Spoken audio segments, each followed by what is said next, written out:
streaming, and we're going to wing it because we wing it. That's recorded. We like that. Anyway, ladies and gentlemen, 4:08 p.m. Canoga Park, California. We are here with Steve Sims.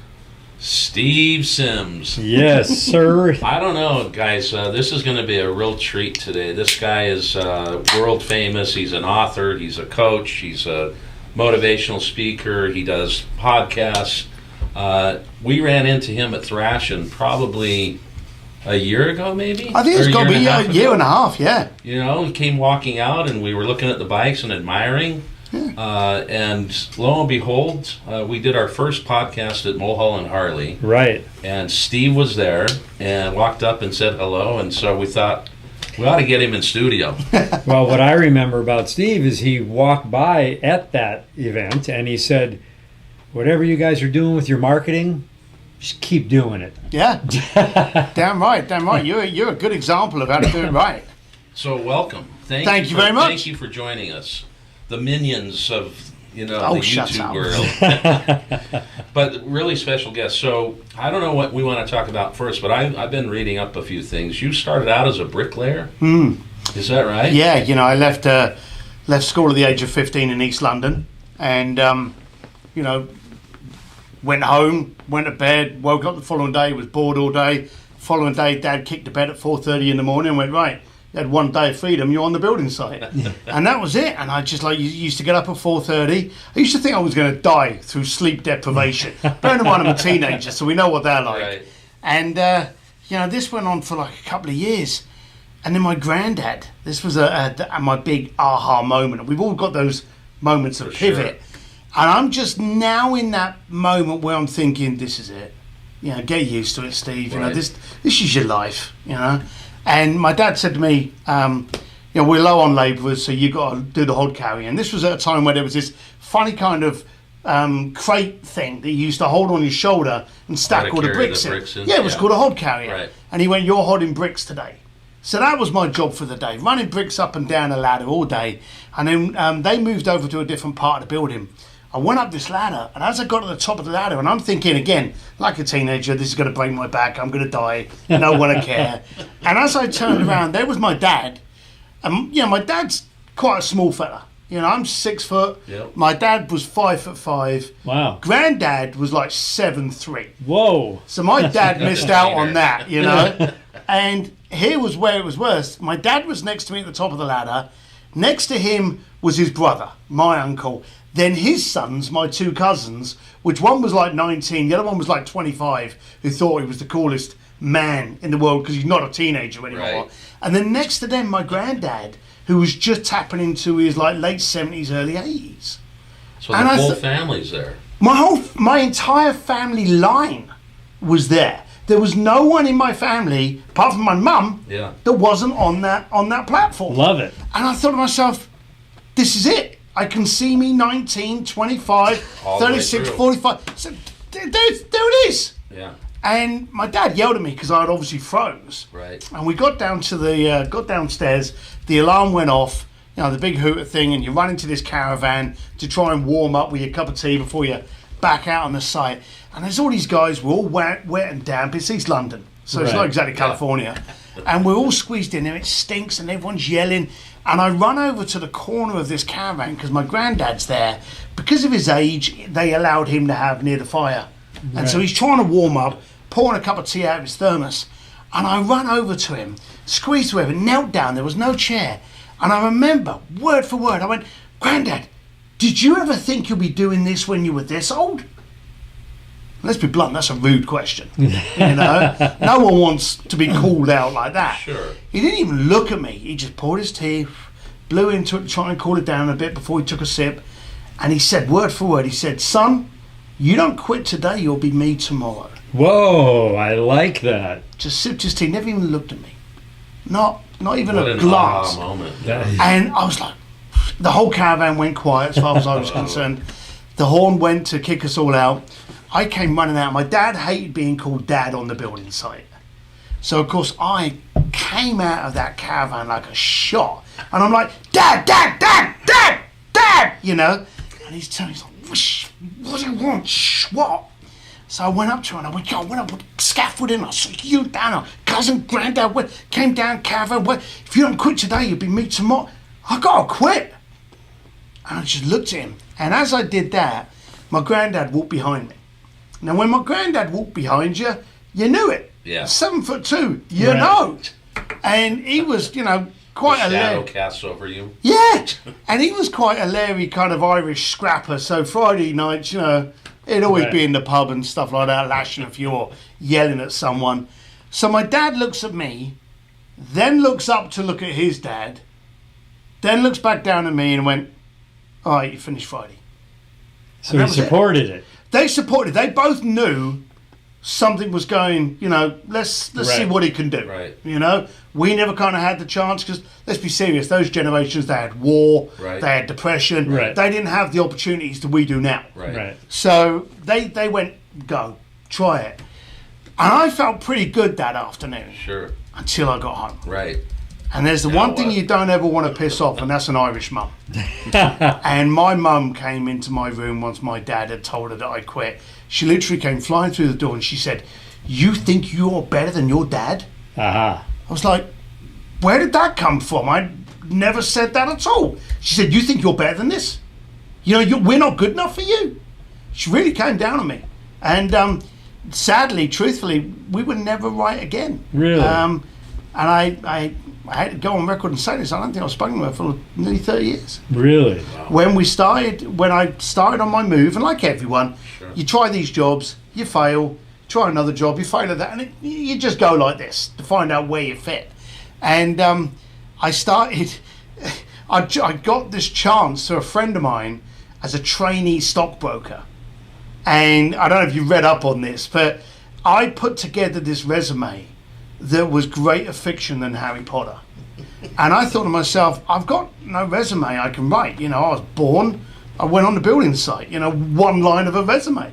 So I made up this resume that quite simply stated that my family were related to JP Morgan. And we were living in England at the time. And even that we were related to royalty. I made this shit up, but in such a way that if anyone would have read it, they'd have gone like, come on. Yeah, you're real. By the way, you're also 117 based on your data. But I made it so funny that I'm hoping that they would let me in just kind of like, he's got some balls on him, let's try it. Right. They didn't even read it. They recruited 60 apprentices to go and work at this stockbroking firm in Hong Kong. I got the job. I landed on the Saturday, got drunk with them on the Saturday night, got drunk with them on the Sunday night, did orientation on the Monday, called into the office at 9 o'clock on the Tuesday and was fired. So I'm now in a foreign country, and so I did what you'd naturally do. I went down to the bars, just started drinking myself stupid, thinking this is it. And there was a bit of a ruckus in the bar, and this the Mama-san, the woman that owned the bar, came out and she said, one of your people in trouble. And I apologise if the accent's bad, but one of your people in trouble. What do you mean one of my people? She said, you sort it out or we sort it out. And the curiosity got me. I'm like, who's my people? Who does she think I know? And I went in there. Of course, there's 3 white Londoners in there getting Larry. So she thinks, well, you guys must know each other. Right. And I said, there's nothing to do with me. She said, you get them out, I'll pay for your drinks. I thought, now that I can take, talking. So I went and told the guys, look, you got to leave. If you don't, you ain't going to see me. You're going to see a bunch of little fellas come around with bats, and you won't see Tuesday. And I said to her, I remember saying this, which was stupid. I said, if you leave out the front door, come back tomorrow, I'll buy you your first beer. Okay? Because I thought to myself, I'm not going to be here. Right. So I went back out, went back to my whiskey, drinking away. They went out and they're like, cheers, man, thanks a lot. Yeah. So she came back to me and she said, you want job on door? Yeah, okay then, fine, because now I was getting paid. Right. And the funny thing was, again, I could drink as much as I liked on the door. It's changed a bit nowadays, but So following day, the bastards turned up. And I went, I promised them 3 beers. And she said, yes, you did. So she actually took the money out of my wages for the 3 beers for these guys. But I started trying to look around the club like all entrepreneurs and like you guys. It doesn't matter where you come from, who you are. We look for the opportunity. Yes. You know, like you guys created this podcast, you guys created this story. As entrepreneurs, we don't settle. And so I would look around, I'm on the door, I'm thinking this is the lowest ebb of my career. You know, a bricklayer is a noble profession. Right. And now my job description is to slap people. And you're wondering if your mom's right. Yeah. Am I better than my dad? It was really going that way. I bet. So I wasn't having a good time. So I'm scouting, trying to go, how can this work for me? Right. How can where's my edge in this? And the people owned other clubs and they'd moved me around to different clubs, and some of these clubs were quite decent. And I saw some rich people.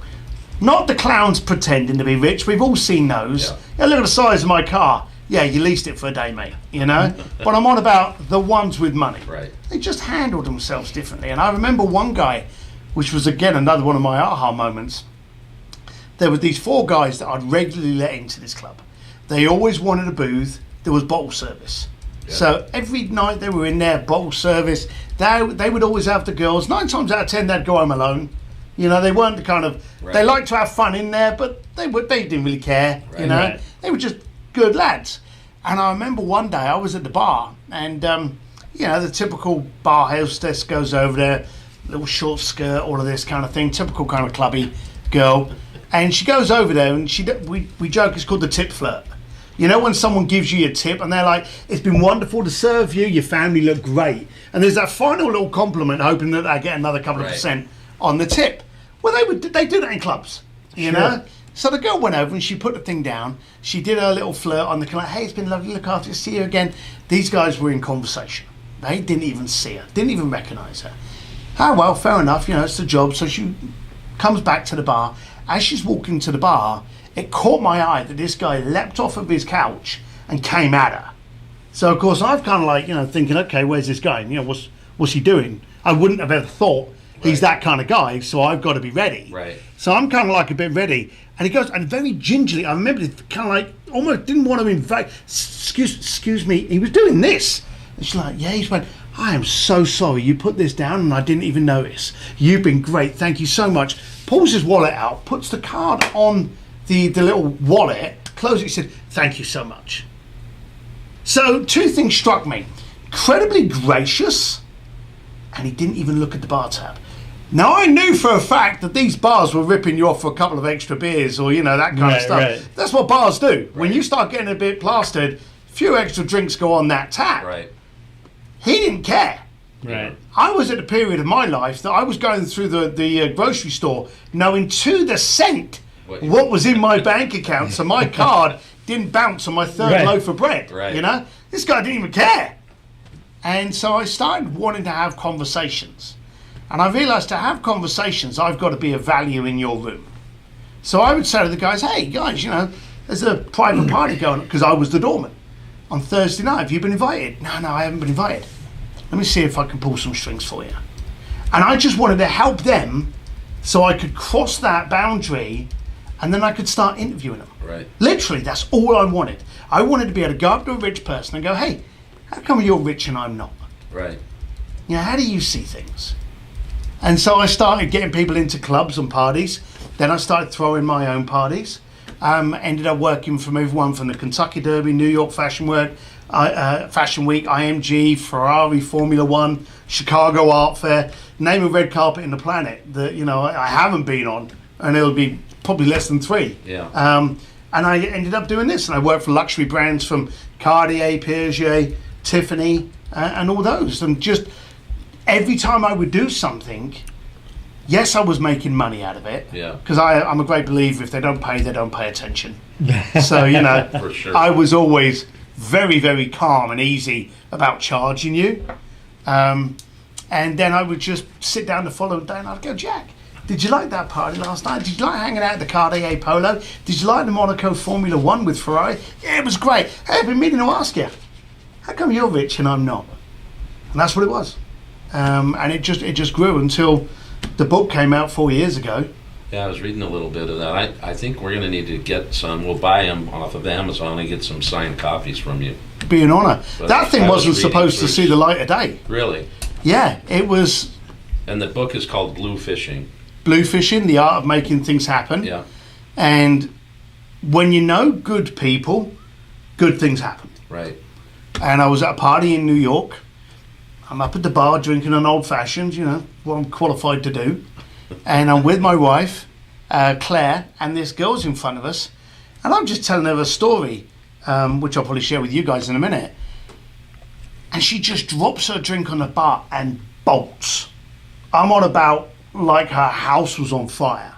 And she moved at such speed, the guy behind her on the bar kind of looked around, saw her go, and then looked over to me as a case of, fuck you say, man, you know, what did you do? And if I hadn't been with Claire, I'd have really had a problem with this. So about 60 seconds later, she came back dragging this older woman that was having trouble keeping up. She came back and she went, tell her that story. Tell her that. The exact story. Tell her that story. So I told her the story of something I set up in Florence. And then she went, you need to write a book. Turns out she was one of the chiefs up at Simon & Schuster, one of the biggest publishing houses on the planet.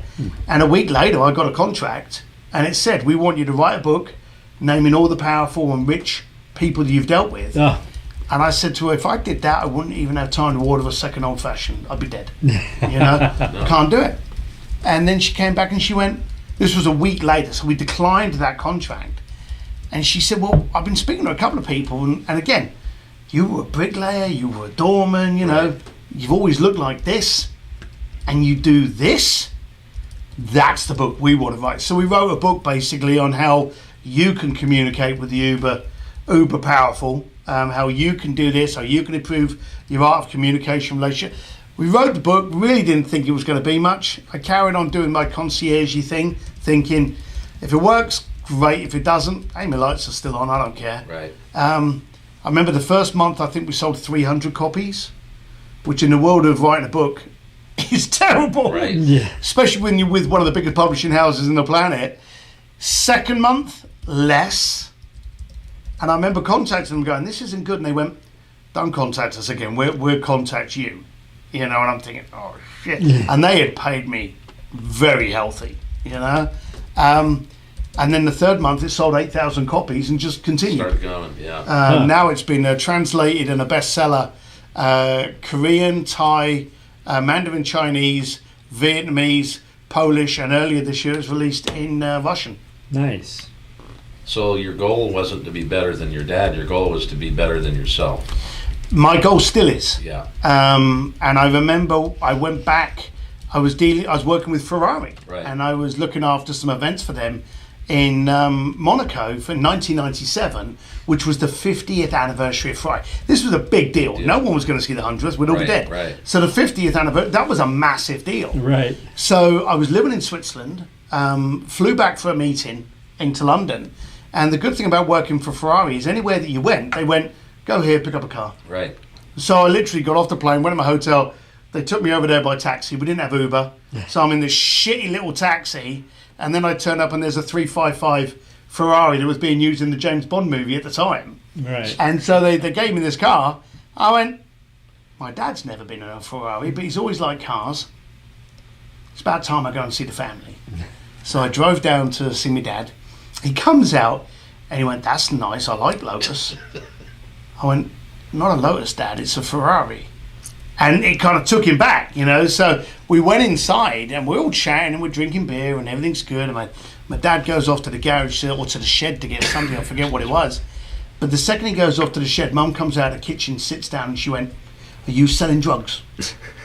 I went, and bearing in mind, I'd been there 2 hours telling them what I had done, how it had come about, like, where I was working. The only thing my mum could understand, if I had told her, yes, I'm selling drugs, she'd have gone, knew it. You know, and that would have been good enough for her. Right. She could never see it, and it created kind of a bit of a divide between them two. Yeah. He was quite happy that I'd gone out, and she was very hesitant and just had a resistance to it. And so I had to kind of like stay away. Understandable, right? That time when our parents That generation, had seen their mom and dad do so many things and struggle, and we're not better than the family. We're not, and then it gets this kind of issue of, well, this baby's going to leave, and maybe she was also more worried about you and what was going to happen to you. I have no doubt there was worry in there. Yeah. But as you say, they came from an era of war, Yep. food stamps, depression. Yeah. You know, that generation of the 60s and I was born in 66. Yeah. So, you know, the 40s, 50s, 60s. You may have had rock and roll, but you didn't have great times. Right. You know, it was still a time of depression Well, and and people they trying saw to find a their way. parents prior as well. Yeah. That's where they're, you know, they looked at it that way. But they saw their parents at 19 getting Yeah. drafted to war. Yeah. Yeah. You know? That's what they saw. Exactly. But they just So- wanted you to get a job and make a living. Yeah. That they just find something to make a living. Well, it was I have family members that are, you know, in a farming community, and similar things happen. If one of the cousins decided they wanted to try something different, not so much with the now generation, but the priors, it was like, well, you're supposed to be part of the farm. Like, you need to stay here. You're not better than the farm. You know, and it's maybe that was because you had generations of bricklayers. All of them. All of them, which is so amazing to me that you were at that age, were able just to clarify and go, whoa, I see my whole future in front of me. I mean, that's pretty crazy. I don't think there was, don't give me credit, I don't think there was any intelligence. I think it was such a smack in the face. No, it's that just I amazing saw that it. you took it all in at that age. I think I was scared. Yeah. And I think that's something that I've been focused on all of my life. Fear creates two reactions. Yeah. It causes you to stop or go. You know, you're frightened of something and you freeze, or you're frightened of something and you run away. And I was scared that if I stayed on that building site, that was going to be worse than going. And it's interesting for us because I'm kind of like you. I left Salt Devilishly Lake City, good looking. absolutely handsome as hell. I left Salt Lake City because I felt like I was going nowhere. Right. And I could visually see that. And I came out here to make something of myself, and 30 years in the financial services business, and then started this fun ordeal with my pal. You know, who could want more? And I was born in '66 as well. But the interesting flip to that, this is Laura, Lance's wife. If you go to Thrashing, and any given day, there could be generations here of the quarries. Right. So their family has taken a kind of a little different way, different businesses, but generations here. And it's interesting to see the family all working together, kids, children, grandfathers. I mean, it's crazy. Well, it's funny. My son would openly, as he got older, Henry, and you've seen him at Thrashing. He rides with me, but he's very analytical, and he's very structured and systems, and everything's got to have a flow and a funnel and Right. scalable. He's got that head, and I'm kind of like, well, that sounds good. Let's do that. And he's like, no, we haven't looked into it. I've looked into it enough. I'm off. Yeah. You know? So I always had that mentality, and of course, you know, I was broke a load of times, and then, you know, you'd make money and then you'd lose it again, and you'd go, that sounds like a good idea, and you'd go and spend it all on that. Right. And my son was always like, yeah, I love you, Dad, but I'm never going to be you. You Right. know, I'm never going to have earrings, never going to, you know, be that. Yeah.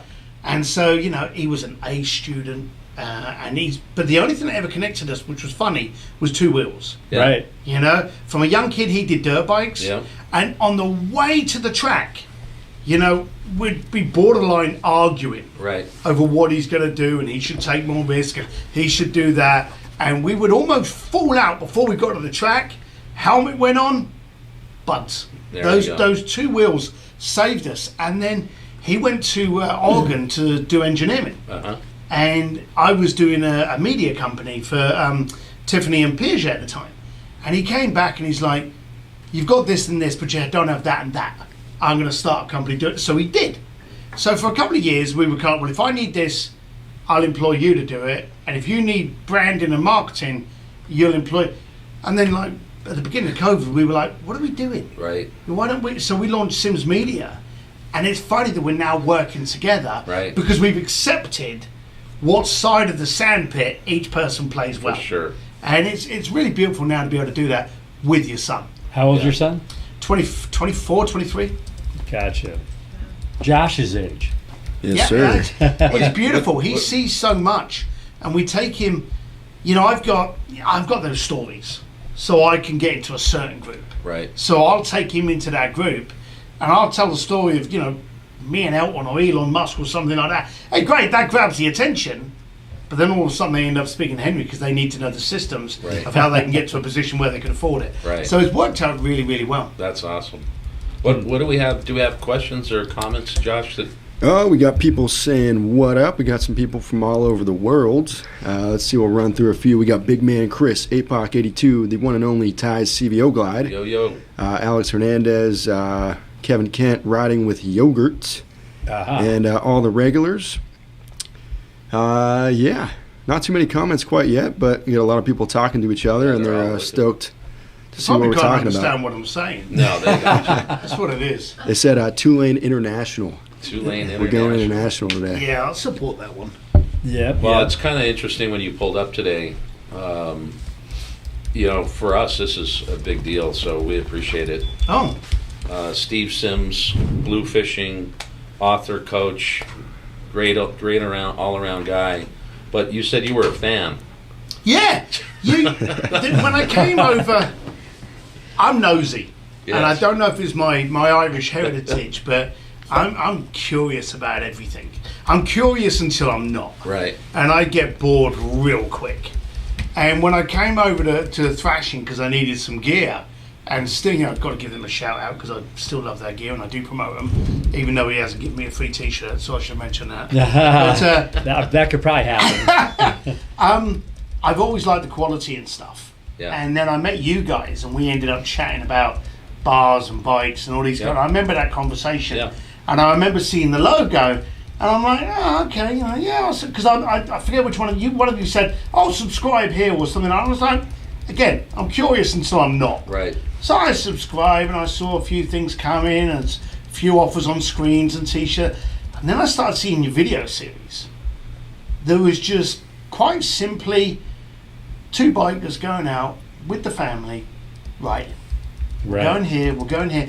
And it came out during COVID. Right. So at a time when we couldn't go out a lot, other than just on your own on a bike, Right. Right. it was beautiful. Now, I'm always on a bike, Right. and I'm always getting out there. Right. But even when I was doing it, I was still able to see parts of America that I went, oh, and I would Yeah. save those, and I'd be like, Claire, we're going to look at this tiny little town.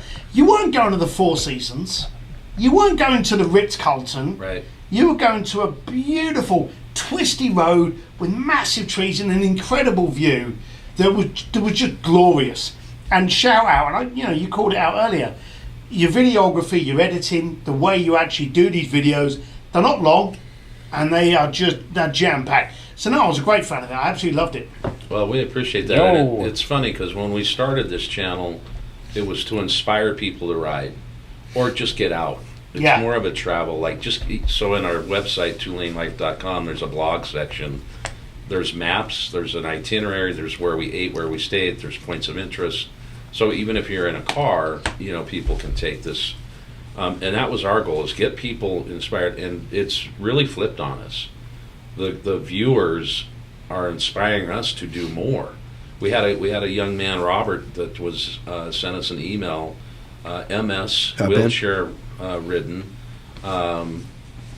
His brother also had the same disease, passed away, and wrote us a tear-jerking letter. So we called him, and got him on the phone.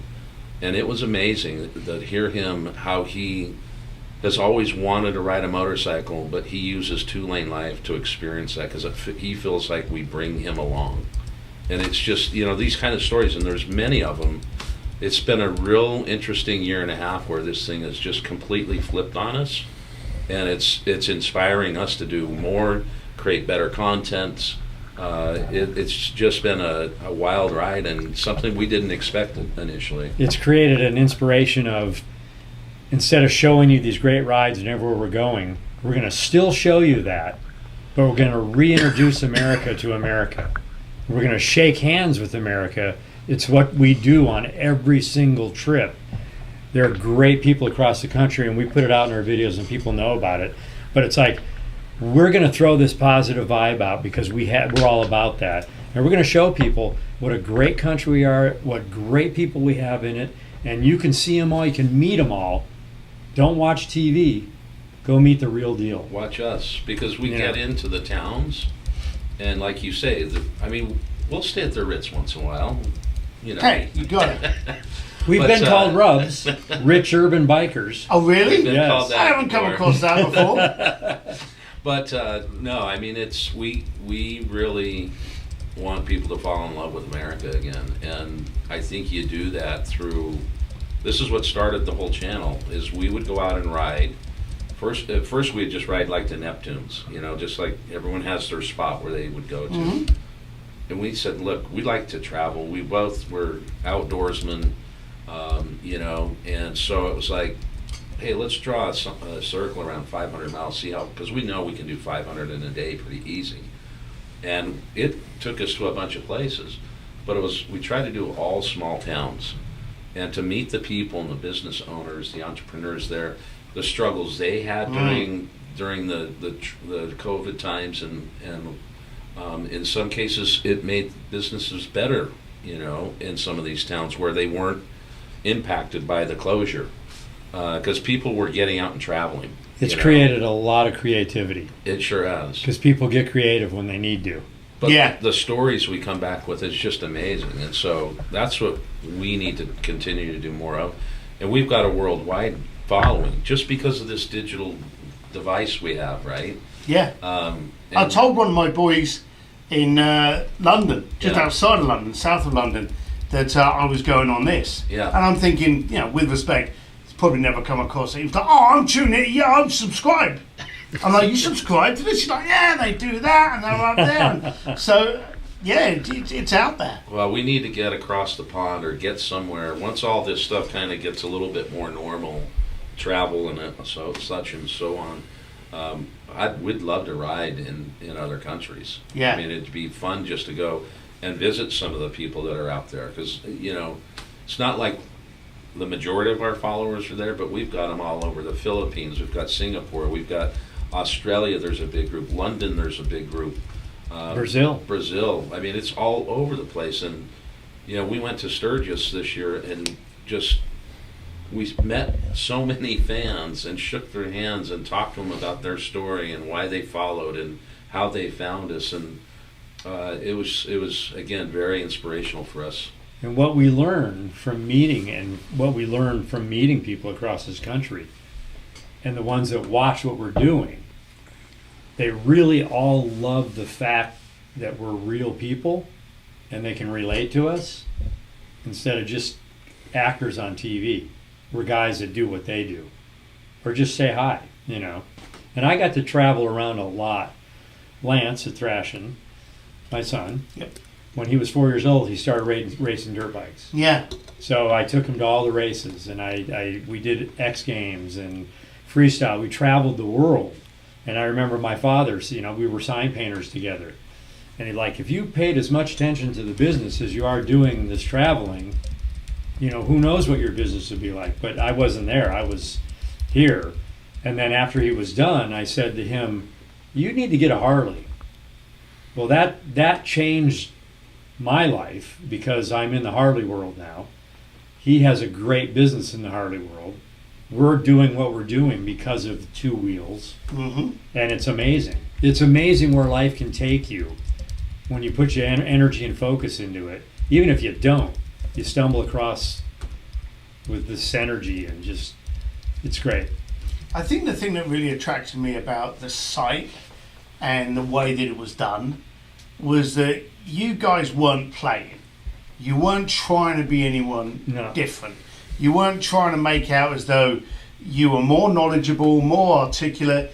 In fact, if anything, and I mean this with respect, it was a pair of clowns on a bike just having a giggle. Absolutely. And if you've ever seen Top Gear, the British show Top Gear, Yep. Yes. it's just three knobs in cars just taking the piss out of each other. So when I saw the banter between you guys and just going up and look at that bloody tree, you know, just, it was real people doing real stuff. And that's why I support your idea of traveling out.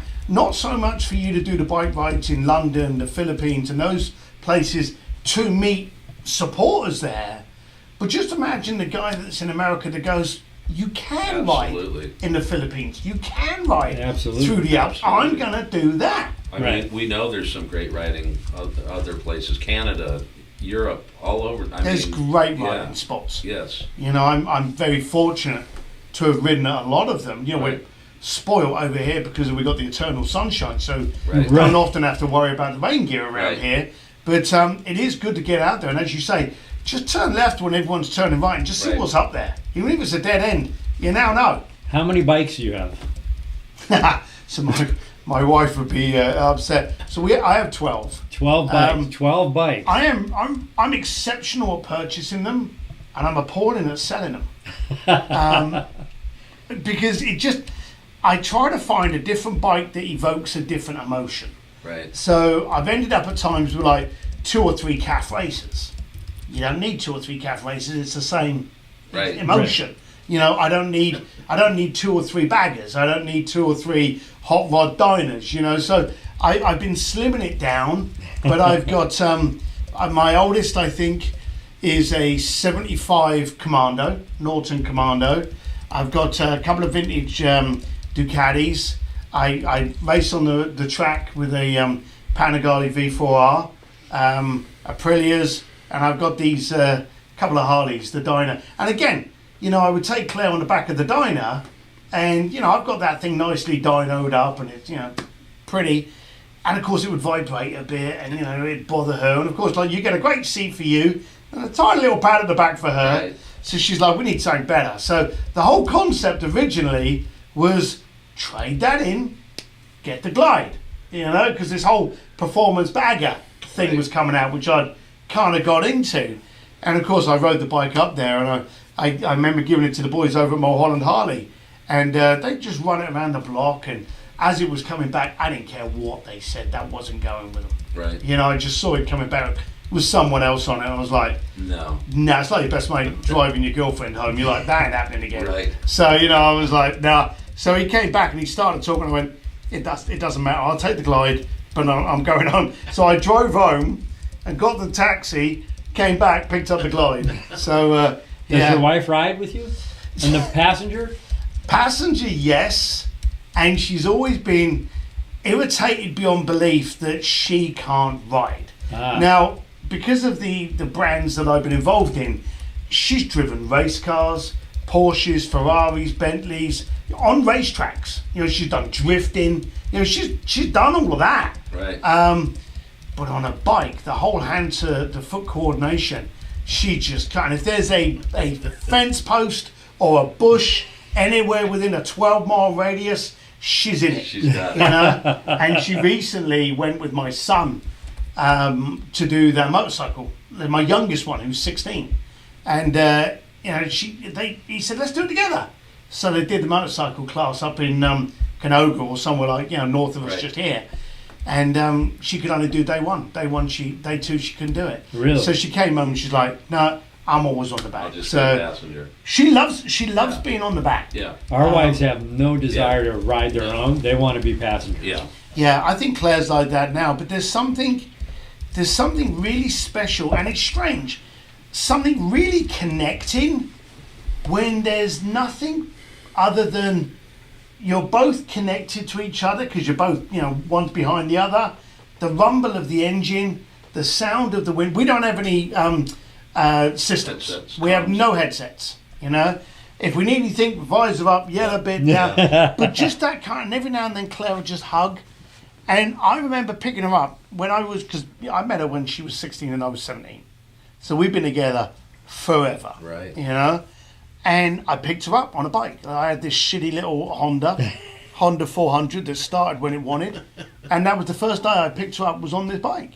And now I go with her through the canyons. We went to Malibu Pier Cafe. Right. You know, sounds really, you know, tough and wild biker, you know, Malibu Cafe, but yeah, we run down there for breakfast at like 8:30 in the morning. Yeah. Right. And we went down there, I think it was Tuesday. It was Tuesday. Just all the way down there, and every now and then she'd just put her hand, and we're 16 and 17 again. Yeah. Right. You know, there's something about How it. long you been married? Forever. I'm 55, so I didn't know there was a test, but yeah, I'm 55, and I met her when I was 17. So He's been married a long long time. long time. Well, my wife was 19 and I was 22 when we met. All right. We were married within a year, and that was 38 years ago. 37 years ago. Wow, yeah.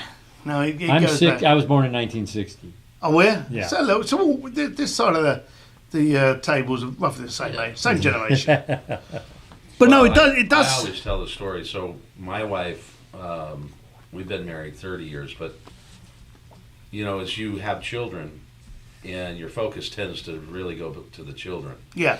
And then all of a sudden, you look down and it's 19 years later, and you're going, "Whoa, where did we go a little bit?" You know what I mean? And so both of our kids, we had them within 18 months of each other.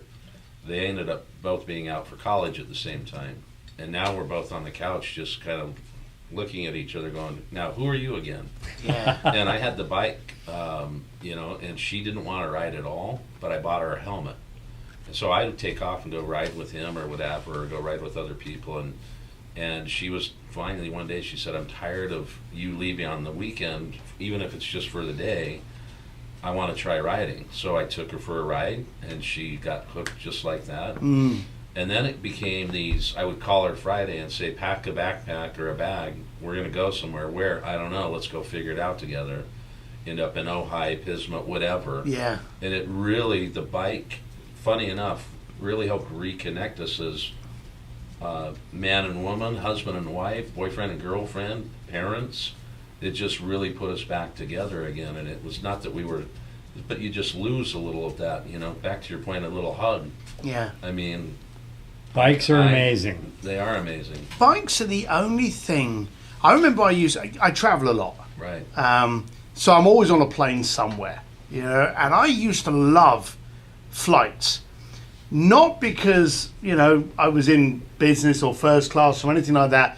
Much rather be at home. Right. Not because I wanted to be in a bloody sardine can up in air for 12 hours to Dubai or something. Right. But because no one could contact me. I could read, I could make notes, I could watch it. That doesn't exist now. No. You get on now, You got and Wi-Fi, you get on all of a sudden, plain Wi-Fi, click on, go flight, Right. And all of a sudden, people, where are you? "Oh, I'm just going over Pennsylvania, or I'm over Paris now, and you're answering emails. Right.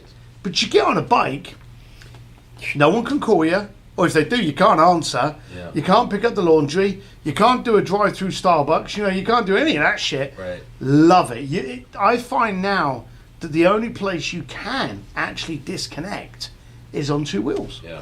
And that's when you get on your bike and you do the 2 lanes of America, you go back in time. So I call our bikes time machines. You always go back and you get away from all that stuff, and you just meet people. You're out in small towns. You see ghost towns, old buildings, old streets. You go back. It's cool. Yeah. So I was a member at a golf club, and that's the reason I actually joined the membership is because there was no cell phones allowed.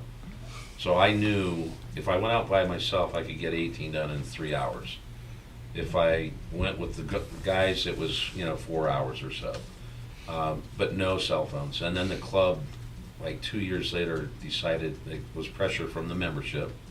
So now you can have your cell phone, but it has to be on silent. Well, that just takes, now all of a sudden you've got emails from work coming, now you've got a problem, an issue, that your head gets out of the golf game. And Yeah. So to your point, 2 wheels on a bike, people can't get in touch with you. However, now we have comms, and we've been very careful in how we wanted to use these comms, because you can get text, you can get phone calls, and you're talking.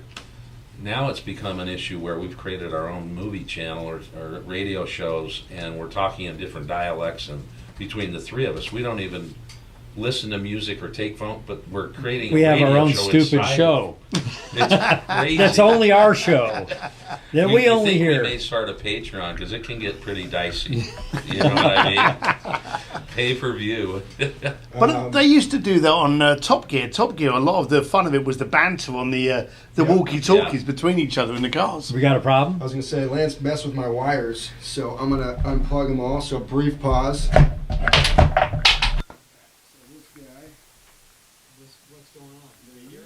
They're usually in order. I know which ones to dial in and not dial in, but I'm turning him up and you down and random points. why we have the headphones. Yes, sir. Well done. Technology. Yours. Aha! You got it? And we are back in action. Yeah, way to go, It- Josh. Any questions? Any? Well, now that we are back in action, let's get some comments real quick. It's been going off. I've just been chatting with these good people. So let's see. We got Hell's on Two Wheels in the house. All right. He was saying we did the same thing, but his wife actually got her first bike because she figured she'd enjoy riding, and they do. So they're Congrats. traveling all over the country. Yeah, this group here, they sold their home. His wife's a traveling nurse, and about a year and a half ago, they just hit the road, Yeah. and they're just all over the country. That's their lifestyle. Brilliant Isn't that experience. crazy? That is good. And then Keith Ray said that's what happened with us. I took off 11 years of riding while the kids were young, and once the last one went to college, my wife said, let's get another bike. And since 2020, we've been pushing 30K plus so far. Nice. Good job. Rosanna says enjoying the deep conversation. Dallas Face Mullet, riding is pure joy no matter where you're going. Yep. And let's see, we got Mark Jaycox. Ever look through binoculars as a passenger in a car? Imagine the view of the road as a video game as you put the drone camera view upon your helmet's face screen. If I didn't need to see, I Could do probably that. would. That was deep. Apparently, I'm an excellent typer. They can hear it when I have this one on, so I'm like turning that down. He's 80 per minute. Yes, and it's all with my pointer fingers only. So we got D Ryder. About a year ago, me and my wife's cousin started to get motorcycles for the family, and now we're up to 12. So Wow. they're catching up to There you go. Kevin Kent would love to ride down to Baja, Mexico. Yes. Yeah. And we got asked a question earlier. I think it was Rogue Glider. Any plans to ride in other countries? For sure. You've answered that one. Yeah. Yes. Yes. We'd like to get that. We had it on for 2021, but not happening. So 2022 or 23, we'll see what happens. Yo. We'll get And then, out of this country and go check it out. Got D Ryder. Hopefully you guys don't get upset that I ride an orange Goldwing. I love the look of your Harleys. Hey. No, any two wheels. ride, Two two wheels. wheels. Two That's wheels. all we care about. So I said Goldwings are badass and orange, even better. And then Yep. Dallas Face Mullet says, hey, my mom rides a Goldwing and I love my mom. Never mess with your mum. So anyway, back to you boys. All right. So what's been one of your favorite events that you put on? Because you've got to be out of this crazy life you lead. You've got to be taking away some things, personally, I would think, that are more motivational for you. I've been told you can't motivate people. People have to motivate themselves. Yeah. You can be a catalyst to their motivation, and it's got to be, rewarding for you. Maybe your book's one of the things, but is there an event that you've done? Like I watched a little preview on your website. I think it was the dropping of the book, and you had some people, commenting. And I got to tell you, if that's your crew, they love you, man. And it just told me a ton about you, quite frankly. Do you know, it's funny you say that. So you got a couple of questions in there. And I did promise to give you one of the stories. So I have lived vicariously through other people's checkbooks. Okay? That's the bottom line of it. If they can think of it, I'm going to spend it and make it happen. But it was always to be able to get to meet powerful people. Now, I've avoided the word famous because I've got famous clients, but there's always someone behind them that bankrolls their projects that's got 10 times more. But the definition of famous makes it a little tamer. Yeah. The definition, known by many.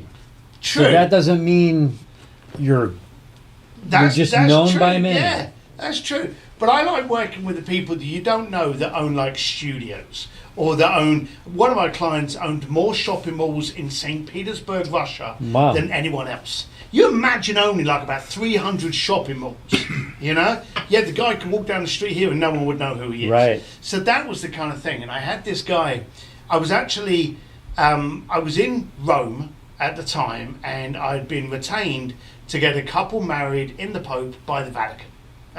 In the Vatican by the Pope. And this was a nightmare. Yeah. If you think the DMV's got red tape, the Vatican invented red tape. Yes. And I was there for 6 months. I don't care how much you paid me, would never do that again. Simple as that. I lost 6 months of my life over Wow. there. And then I get this phone call on a Sunday afternoon. I'm in the garden of the Hotel de Russie, beautiful hotel, probably one of the best. And this guy says, hey, I know you're in Rome, because, I post it on Instagram and stuff. And he said, I've got to be down in Florence for dinner this Wednesday with my fiance and, the new mother and father-in-law. Can you set something up that's an amazing experience that shows them how connected and powerful I am? Now, the guy he's minted. He owns things like countries. He's fine. Right. So I went, sure. And it was that word experience Yeah. that he wanted. I could have booked a table at a great Florence restaurant, tipped the chef to come out and made a big deal of it, but that wasn't good enough. So I wanted to say, okay, let me see what I can do. So what we did was we managed to pull it off. We closed down the Accademia de Galleria, which is the museum that houses Michelangelo's David. Yeah. Set a table of 6 up at 9 p.m. at night in this entire museum that he could walk around, string quartet, pianist, and a table at the feet of David. And then as they started their entree, I came out and I walked up to him, his fiance, who I'd met on another occasion, so I knew him. And I said, I'm glad that you're enjoying, the discreet restaurant that you're in. I said, I've got a local singer that I found that's pretty good. Would you mind if they came in and serenaded you while you ate your pasta? And the client was like, absolutely, bring him in. So I brought in Andrea Bocelli to serenade him while he's eating. So that was the kind of stuff that I was doing. And I was enjoying it, but I have to admit, it was starting to kind of like peter off. I was doing so many things. Of course, when you go to someone and go, hey, I want you to close down this zoo. Right. Oh, by the way, 10 minutes ago, I closed down Buckingham Palace and then I was dealing with the Pope. You kind of get different doors open. Yeah. Yep. So by this time, I'd kind of like plateaued and I was at that level, that reputation. Forbes did a big expose on me, calling me the real life Wizard of Oz. So, by now, my name was getting out there. Right. But when the book came out, this was a chance for me to kind of slap people and, mentally and creatively, because I found that people were stopping to communicate with each other. Right. They were trying to be someone else. They were trying to pretend to be a biker, pretend to be a Wall Street stockbroker. We've all seen those pretends. And we were losing authenticity. Mm-hmm. We were losing what you see when you ride, genuine people. Now, you ain't got to like them. If you don't like them, walk over there. Find someone you do like. Right. No one's offended by that. Right. But we were starting to get into a prissy little world where we were getting a little bit careful about what you said to each other. So when I got the chance to write the book, I sat down with Claire and I went, we've been paid well, so it doesn't matter if it sells. Let's call some shit out. She's like, you really want to do that? And I went, why not? We're okay. Right. So, and as I say, if the book goes, it goes. So we did the book. It's got all these little stories of things I got up to and all that. But we released it. And so the funny thing was Simon Schuster, and I'm not allowed to release what they paid me as a retainer, but it was one of the highest retainers. They sent me $2,500 in a check. Now, the reason I'm sticking my nose up on that is every other payment had been by wire. Right. They sent me a check. And I'm like, what's this for? They went, that's for the launch party. What launch party? They said, well, in your contract, which of course my dumb ass I had read, they said, you got to do a launch party.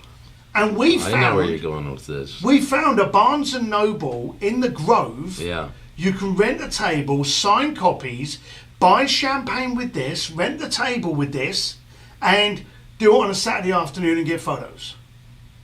And I said, there's no way in the world I'm going to be in Barnes & Noble. Some woman's walking past with her daughter going, oh, he looks nice. Let's go and see what that's about. So I said to Claire, I'm not going to do it. And she said, you got to do it or you got to pay some of the money back. And that's always a good reason not to pay money back. So I went, I've got the launch party sorted out. I'll get you some photos. And they were like, great. So she said, what you going to do? And there was a whiskey bar that did really good old fashions called the Everly. I think it's still there, isn't it? Yeah, on Sunset Boulevard. I believe it is. And I haven't been down there for a while, but I used to go down there a lot. And I used to love their old fashions. The back of the place, the front looks on Sunset, but the back's got an incredible view of downtown LA. You just don't realise it. Right. Of course, no one goes there. Great. So I went down there, and I said, look, next Tuesday, apparently I've got to do this thing. So here's the scoop. I want to invite some friends. You know, we come in, I'll sign this check over to you. When we run out of money, turn the lights on. And he went, fine. You know? And so they sent me a box of books, and they said, you've got to have some of the books in there. So on the edge of the bar, we just mounted these things up in a pit. That was it. And then I just phoned up a bunch of my friends. And again, when you know good people, good things happen. So, you know, I phoned up Lewis Howes, I phoned up, Jim Quick, Greg Reed, a whole bunch of, buddies and pals. Wait, did we get invited to that? No. But I don't think we knew him. You'll get invited to the next one. Trust me, boys. You're on that list. And I just said, look, here's the thing. I've got to throw this party. Come get drunk with me.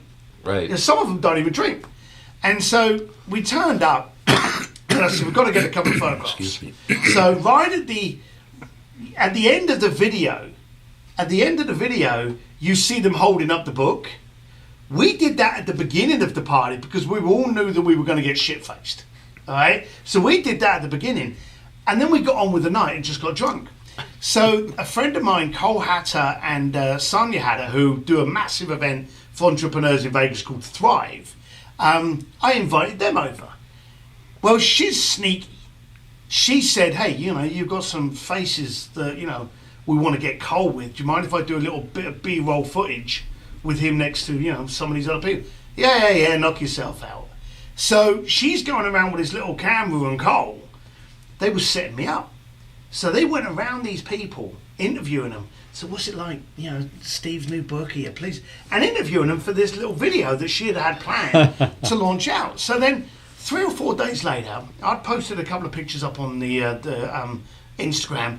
We didn't really even have a website, And I get a call from Simon Schuster, and they said to me, you've posted nothing up. You don't even have a website live. You are now starting to get in the breach of contract. You got 48 to 72 hours to get something done. Wow. And I'm like... So they were serious. Yeah, they were serious. And then that afternoon, I get an email from Sonia. We did something for you. What did you do? Well, you weren't aware, but we actually videoed your launch party. And I'm thinking, I knew I was getting shit-faced. And she sent me this video. And right at the beginning, they're like, so what's it like? You're pleased with it? It's a great honor to know Steve. Steve's worked very hard for this. And it goes on. And as it gets near the end of the video, it's like, I didn't even know I could fucking read. And they are, you've seen it. One guy was just dropping the bombs. Oh, God. And everyone's getting drunk. I'm not going to read this book, but I'm here at this party. Yeah. And I just thought to myself, that's me. Yeah. So literally I sent it to a friend of mine. They knocked up a quick website. We made the website prettier now, but at the time it was just one page going, buy the book, watch the video. And that was it. And the video's on, stevedsims.com of my launch party of just people getting shit-faced. And the funny thing is, I've had people now retain us to do book launches like that. Way. No. And I'm not on about new authors. I'm on about international bestsellers have come to us going, we like the way you do shit. Can you do it for us? Because no one did it like that. That's raw, natural, real, and that's kind of what we want to do with our stuff. And you do. We don't get off the bike and go, all right, where's the thing? What are we going to say? We just kind of start going, well, hey, what's it? And we just do it. Well, and they're different. I mean, if you look at like our Sturgis drops, we've got what we affectionately call the young guns, or the kids that are with us. Josh is an old soul, but he's still a kid. But, something like that. I mean, the language is different, the action's different, and we've Some been people called, might not like we've it. been called out on it, a few times, but we get more positive vibes out of it than we do negative. And I we're not scripted. So we will screw things up when we're talking about history or just having a conversation. We'll leave it in. But we leave it in because it's what we said. And it's not, we don't generally take more than one take because we're just bantering. This is what we do. And it's been interesting, too. We had a guy by the name of Ryan Shaw was one of our first dinners with someone that we didn't know. We were riding into St. George. He was going to be there. He came over, took us to dinner. And the first thing he said when he walked in is, "I feel like I know you." And they do, because we're not scripted. We're not an actor going through lines. We're two human beings being very authentic. Right. What We've you shown see our here, fight in Texas, we're like, what we you duke see it out. here, Like, what you meet out in the street at the on the road or at the dealership is the same guys you're going to see Yeah, from for here sure. to there to whatever. So Now, while real. that's... I Sorry. was just gonna say real quick. We got Rene Mahares, and he's got his daughter Catherine, 7 years old. So he wants a quick little shout out. Say hello to Catherine. Catherine, Catherine. how are you? Catherine. Boom. There it is. We love your dad.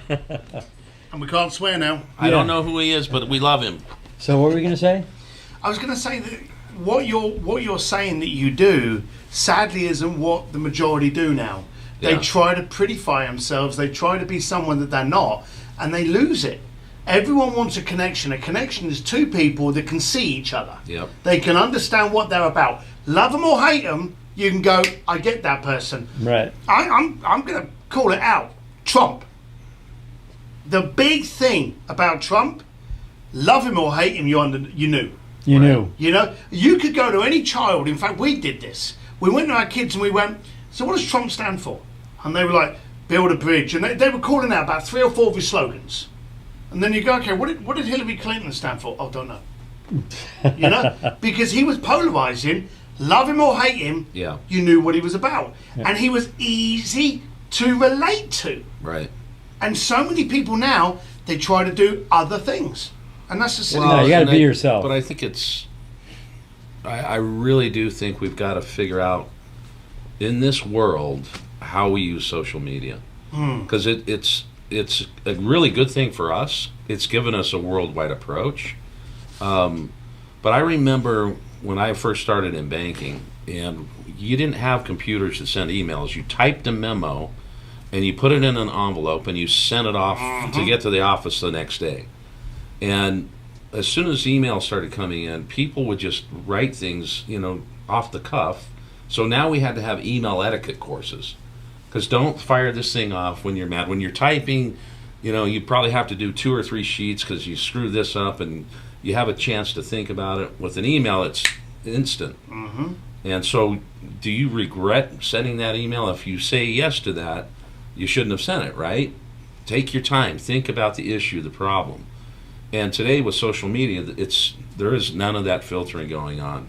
No. And it's becoming a problem with fake news. With you can't really trust news sources anymore. What's the truth? I know what the truth is because I write it and I see it every day. And when we go on trips, I see the truth. I see hardworking men and women in this country that don't have an axe to grind, that welcome you into their homes, welcome you into their restaurants. They have a story they want to tell you. And it's positive. It's not this negative vibe that you see. There's a lot of stories out there. There's a ton of positive stories. But I like to be, however you meet me and know me, that's me. Wherever I go, that's what I am. I don't have a fake me or a diffs me. I just have me, and that's me. Oh, You you're you. Right. I've got to be me. Yeah, and we've purposely not, and I think maybe some people want us to talk a little bit about it, but we don't get into the politic as much, just because we don't. It creates some of these issues that we don't need the banter that we need to have. We just want to keep it right down. But I agree with what you're saying. I think there's leadership in this country that has to become more polarizing, and hopefully that day comes soon. I mean, I want to take it away from politics Yeah. and bring it down to us. Yeah. I think we need to be standing up. yeah, Right. And I the agree. problem is with social, Yeah. you look on social and you put your fake presence up there. You say about the news outlets and you can't trust the news. 10 years ago, if I'd have said to you, tell me 3 news stations, Right. you'd have gone CNBC, NBC, Right. KTLA. Well, isn't Twitter a news platform? Yeah. Right. Isn't Facebook a news platform? For sure. Isn't your local blogger? Isn't this Yep. some form of news, It is. media Yes. consumption? Yes. So now the lines have all got blended, and people are actually turning out there now trying to be someone they're not. Right. And you're seeing all these guys, leaning up against cars they don't own, trying to sell courses on how you can be a millionaire and buy this car. All you got to do is buy my $9.99 course. Right. And there's too much bullshit. Social So has given much people bullshit. the ability to bullshit to a wider amount of people. Well, my son is a young man who has got rid of his Instagram. He only has his Thrashing because it's business and he has to show what he has. But his personal one, he goes, I don't need anyone to know anything about me. I don't want to prove anything. I don't want to. I want to have fun in life. And here's my business. And my two kids are very rarely on Instagram. We're more present on Instagram than our kids. Yeah.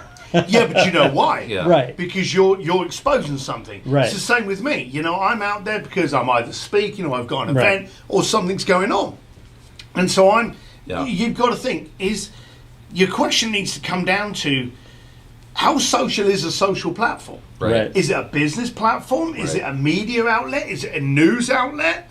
You know, like if you're an artist and you're dropping songs and you're doing stage acts at local venues and stuff like that, can you afford not to be on social? You can't. No, because it's a platform. Right. I actually think the word social should be removed from that term because there's nothing social about it. No. Right. You know, this is social. It's funny. Yes. You know, you talk about the plane and not being able to be in contact with people. I was on the freeway, the 118, the other day, and there's a Tesla, and there's a person in this Tesla not driving, right? They're on their phone, drinking their coffee, and not even focused on anything. Yep. How important is really sitting on that? A, B, you have a 24-inch screen in that car. Why do you need to be here? Why aren't you looking, but it's like, is it really that important that you don't need to drive anymore? What are we creating here? Are we creating people that don't need to have a skill set anymore? I just push a button, I get in my car, and I don't have to drive? Have you seen the movie Intern? What are we creating? With Vince Vaughn? Yes. There's a message there because it's the old dudes that are trying to be in the young guys, and they show them how to be human. By the way, it's a cool feature. I mean, technology's awesome. Look, but driving's fun. You don't want to have something. You got to stick shift. You got to, That's driving. Yeah. Yes. That's driving. I love the old. I still remember the old stick. That's the only thing that I really liked. Well, we But were then in the Puerto Vallarta situation- last week. Yeah. Okay. Every car we got in was a stick. Yeah, sticks are the way to go. Yeah. But even in a car though, it's this. You'll be driving through Hollywood, and it's McLaren, it's Ferrari, it's Lamborghini, one after the other, and they're all stuck. Right. And you're literally just like lane splitting, going, that's a nice car, right, I'm off. And just driving straight. Doesn't matter how good it is, Yeah. Right. it's still only doing 2 miles an hour. I don't Yeah. own a car, No, nor do I.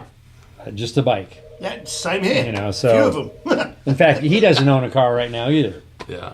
No, it's because, and again on the bike thing, we sound like advocates for bikes because we are. It's the engagement. Right. Without a You'll doubt. turn around a corner and there'll be a restaurant half a mile up the road that's just doing some brisket and you'll get a waft Oh, of it. yeah. Right. And then you'll turn around a corner and suddenly you get the cool air coming off the Malibu because you're getting close to the beach. Right. Right. And then The you're going, salt smell. If you go to the strawberry fields. Totally. Oh, I mean, orange blossoms up in the groves. I've traveled The the engagement. world with my son on with motorcycles and seen all these countries and met all these people, but the greatest thing that ever happened for me to explore and learn, I've always been inquisitive and I've always been positive. I've always been an adventurer out, whether I'm running rivers or I was a river guide, but the motorcycle has changed my life just from the fact of the fun living, Josh. life living, yeah, it's a big thing. My son actually did a speech up in Oregon where he said about, and he had a crash helmet with him. He said, this saved my relationship with my dad. That helmet, once we got those on, we were bikers. Right. It was simple as that. Yeah. And, everyone wants to look at the biker as the kind of like the roughneck thug that's going to eat your kids. Right. But they're just going to call it as it is. Right. And I hope that stays. Yeah, it will. if you guys have a relationship now, I mean, I have it with my dad, I have it with my son. I mean, that's great. I have my friends, I have great new people I meet. It's just all about wanting to live, and when you want to live, you find all the good. And living hasn't got to be expensive. No. You know, what you're talking about, when we had COVID, we're still in bloody COVID, but when we were in it, we got a bit kind of annoyed because the weeks went into weekends and it became like a 4-month week, didn't it? You didn't know what day is it? I don't know. You know, I'm still in sweatpants, you know, I haven't left the house for months. It became that kind of thing. We started doing taco runs. And literally, we would just on the calendar just go, right, we're doing one Wednesday, we're doing one the following Tuesday, and we would just do it. And all 4 of us would pile on the bikes, Claire on the back of me, George, my youngest, on the back of the diner with Henry, and we would go and find a taco stand. And we literally, from south of Santa Monica, all the way up as far as you could, up in Ventura, we would just go and find a tacos, and we would come. Where's the best taco stand? Well, I like this one, Malibu Seafood. Oh, I love that. You know, we would just try and find different places. Heck yeah. Just ride them out. Absolutely loved it. And it was so refreshing to then come back to the house and to have actually just got the wind, the change of scenery. And when you're there, you're having a conversation. You ain't got your phone. You're just sitting down, chomping on a bit of fish, and just having a conversation. Well, Josh, Galen, myself, my parents, all the people that work at Thrash, and all of us, I can't say that my life changed the entire time this has been going on, because we never stopped traveling. We kept going. We went out. We even sat in parking lots and ate at restaurants. We did things, so I can say I didn't miss any time in my life. It may have got a little restricted here and there, but I never stopped. I never stayed in the house. Right. I kept going. I think there's a reason that this channel's getting more and more successful. It's because we don't stop. And I also think we don't have luck, we have fate. Right. And this fate has taken us through the entire year of travel, when arguably it's one of the hardest years to travel. Get into Utah, the restaurant's open the next morning, so we're having breakfast in a cafe. You know, get out of Utah, they all close. We get into Nevada, all of a sudden they're there. That happened all year long. The timing of things was just impeccable, and it wasn't necessarily all planned. And so, and the people that we met, and they were gracious to see a patron again, and so it just created these dynamics and stories. But we were on reservations in the Navajo Nation, where we'd pull in, and it was in the heat of it. We'd pull in to get some gas, and you'd have to go in to use the restroom, and there was a lady waiting there, a little lady waiting, and she had her hood and mask and spray bottle and gloves, and she made us go like this, and she sprayed our hands, and we kept. But there were times in those. So we experienced all that. Same Navajo nations that the gas stations were closed, and we had to keep going. Now, what do you do? But we did it. But we found a way to get through it, and we got. I don't want to say lucky. It was just there's a reason for these things. Well, because of how I've lived my life and how we've done our channel and where we've gone in our travels, nothing worries me anymore. Even if you're low on gas, or we don't know where we're going, or the sun, everything seems to click, and it's always like, well, that was a surprise. Yeah. Well, that was great. Right. Hey, honey, you won't believe how the day ended. Like, it's never been like, we are screwed. We blew it. We're screwed. It's never happened. But it's the two-wheel adventure. I mean, right. It'd be different if we you're make in a car, it happen. You know, we make it happen. You make it happen. If you have a positive attitude and you're happy, boom. So you can positively put gas in your tank with your attitude. Yes, if you think it. Or I always that used mean to say, slow down to 40 and just kind of cruise. I used to always say, even growing up, if you think it, and your energy goes that way, what are you it's going to end up supposed happening. to think every day? I mean, everything I've ever got, I didn't grow up rich. I had a mom and a dad and a brother, two sisters, and we lived in a nice little house, and my dad worked his butt off, and we just got by. But I always went for things and made things happen. If I wanted something, I just set my mind to it. I made it happen. I kind of worked my way through life my way. doing what I want. I always tell my family, if I die right this second, just know I died happy. And I've said that for years. What are you supposed to think every day? What's the number you're supposed to think of? Just the number. You don't have to say anything else. Yes, what about it? What's the number? Yeah? What is it? Do you remember? Josh? Well, we doubled it after you said it. What's the number you're supposed to think of every day? 42? I don't know. No. Oh, 1,000. There we have it. 2LaneLIVE.com. Well, it's our positive affirmation every day. It's your number, is it? Yeah. Fair enough, fair enough. You were going to tell us a story.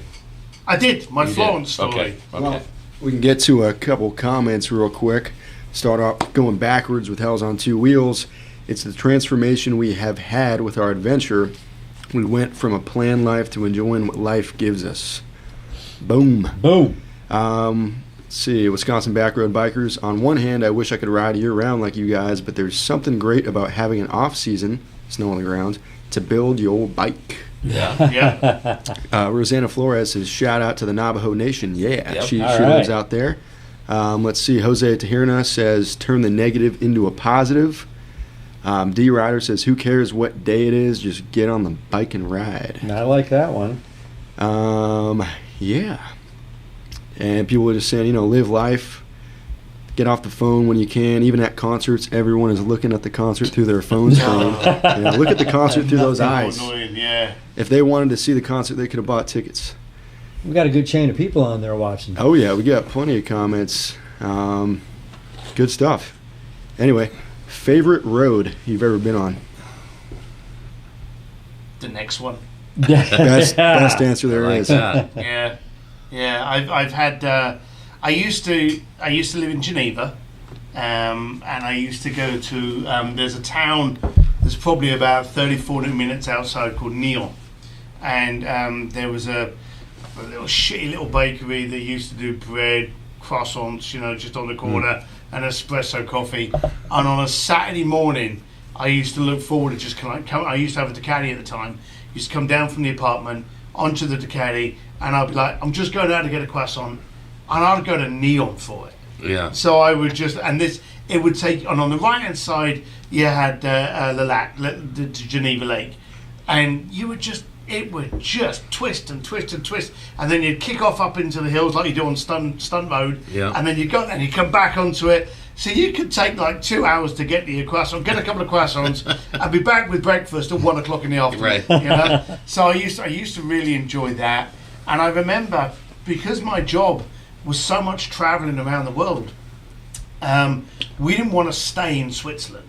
My daughter had been born. We just didn't want to stay there. Have you ever been to Estavayer? No. Okay. We just didn't want to be there. So we started looking around. I had a lot of American clients at the time. Right. And I had some clients that lived in this glorious place that they had told me about called Palm Beach. And I remember he said to me, did you ever hear about the Nazi gold scandal No. of 99? Did you Oh. ever see that? It's when UBS was found for shredding paper. Right. Well, anyone that had a permit to live there Right. got it instantly revoked and had to reapply. Really? So it was a very tense time. And I wanted to get out, and we'd seen these pictures. And of course, when you Google Palm Beach, it's beautiful. Right. But you can't Google the humidity, and the flat roads. So I remember thinking, oh, Palm Beach, I want to live there. You got the surf, the sand, but as I say, but you can't go outside. So we moved there. We moved over from Geneva to Palm Beach, and then spent about 5 years trying to get out. Yeah. We just had to get it, because Palm Beach is where rich people go to die. It's as simple as that. And we just had to get out, and we were looking up New York, Texas, Arizona. I was working at the time with the Grammys. Yeah. So I was coming over here to parties with a bunch of airheads, bimbos, and wannabe rockers. And I'm thinking, I don't want to live here, And so, we really couldn't find anywhere. And then a friend of mine had a house in Laurel Canyon. And he said, and he just booked, very rich guy, had this amazing house. And he said, I need someone to look after the house. And he had a load of motorbikes. And he's a famous French racing driver. And he said, look, if you look after the house, you can ride one of these bikes. And I was like, I'm there. And we actually drove, just for shits and giggles, we drove from Florida all the way across America, because we thought we're never going to do it again. Right. All the way over to Laurel Canyon. Wow. And I thought to myself, once we get here, we're going to be here for 2 weeks. Then we'll go back to Florida and, find somewhere else until we can find the place. But we literally would drive along going, what do you want? And Claire wanted seafood and Mexican food. I wanted eternal sunshine, and by this time, no humidity. Right. And I wanted, which I didn't realise until I moved into Palm Beach, I wanted hills. Right. There's no such thing as a hill in Right. Florida, Right.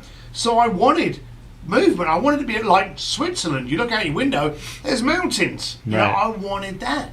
So we got over to Laurel Canyon thinking we're never going to live in LA. And Laurel Canyon, I remember the first day I woke up, walked out into the balcony, and I'm not kidding you, I'm on the balcony, and a deer pops onto this, and this balcony's massive, it was like a tennis court, A deer jumps onto the balcony, trots across the balcony, don't know where it went, but jumped on, and those things are on, like, just freaking jumped off. And I remember running up going, did he die? Just seen a deer commit suicide. Right. And that was my entrance to Laurel Canyon, and so we never never went left. back. No, never went back. Well, I grew up in Salt Lake. I was there for 21 years, and I've been here 30. There is nothing like California, Southern California in particular. The weather is spectacular. You don't have a lot of bugs. Yep. You just have so many damn people, and you have, kind of our crazy politics in this state. But And there's tax. Yeah. Taxation. Yeah, that's where we keep on every now and then. As I say, because we travel all over, we don't have to live here Right. for work. Right. So we keep going, well, look, should we move over to Arizona? And so we went over to Scottsdale for a little bit. And that thing can get toasty. Yeah. You got to And go then- to the higher elevations of Arizona. It's beautiful. It's beautiful, but it doesn't give me what I want. Right. Which I hate to say is the beach. And the beach in Arizona is crap. Right. And then I thought Vegas. Again, taxation. We were looking at places Yep. for taxation. Right. Of course, one of the places is Florida. But, we just don't want these places. So Right. it's one of those things that we're just going to have to complain about it until they do something for a about it. motorcycle rider too, this state has just so much to offer, and all year does. long. Well, do yourself Yeah. a favor. Go to the Grand Canyon. Yeah. Oh, no, it's on there.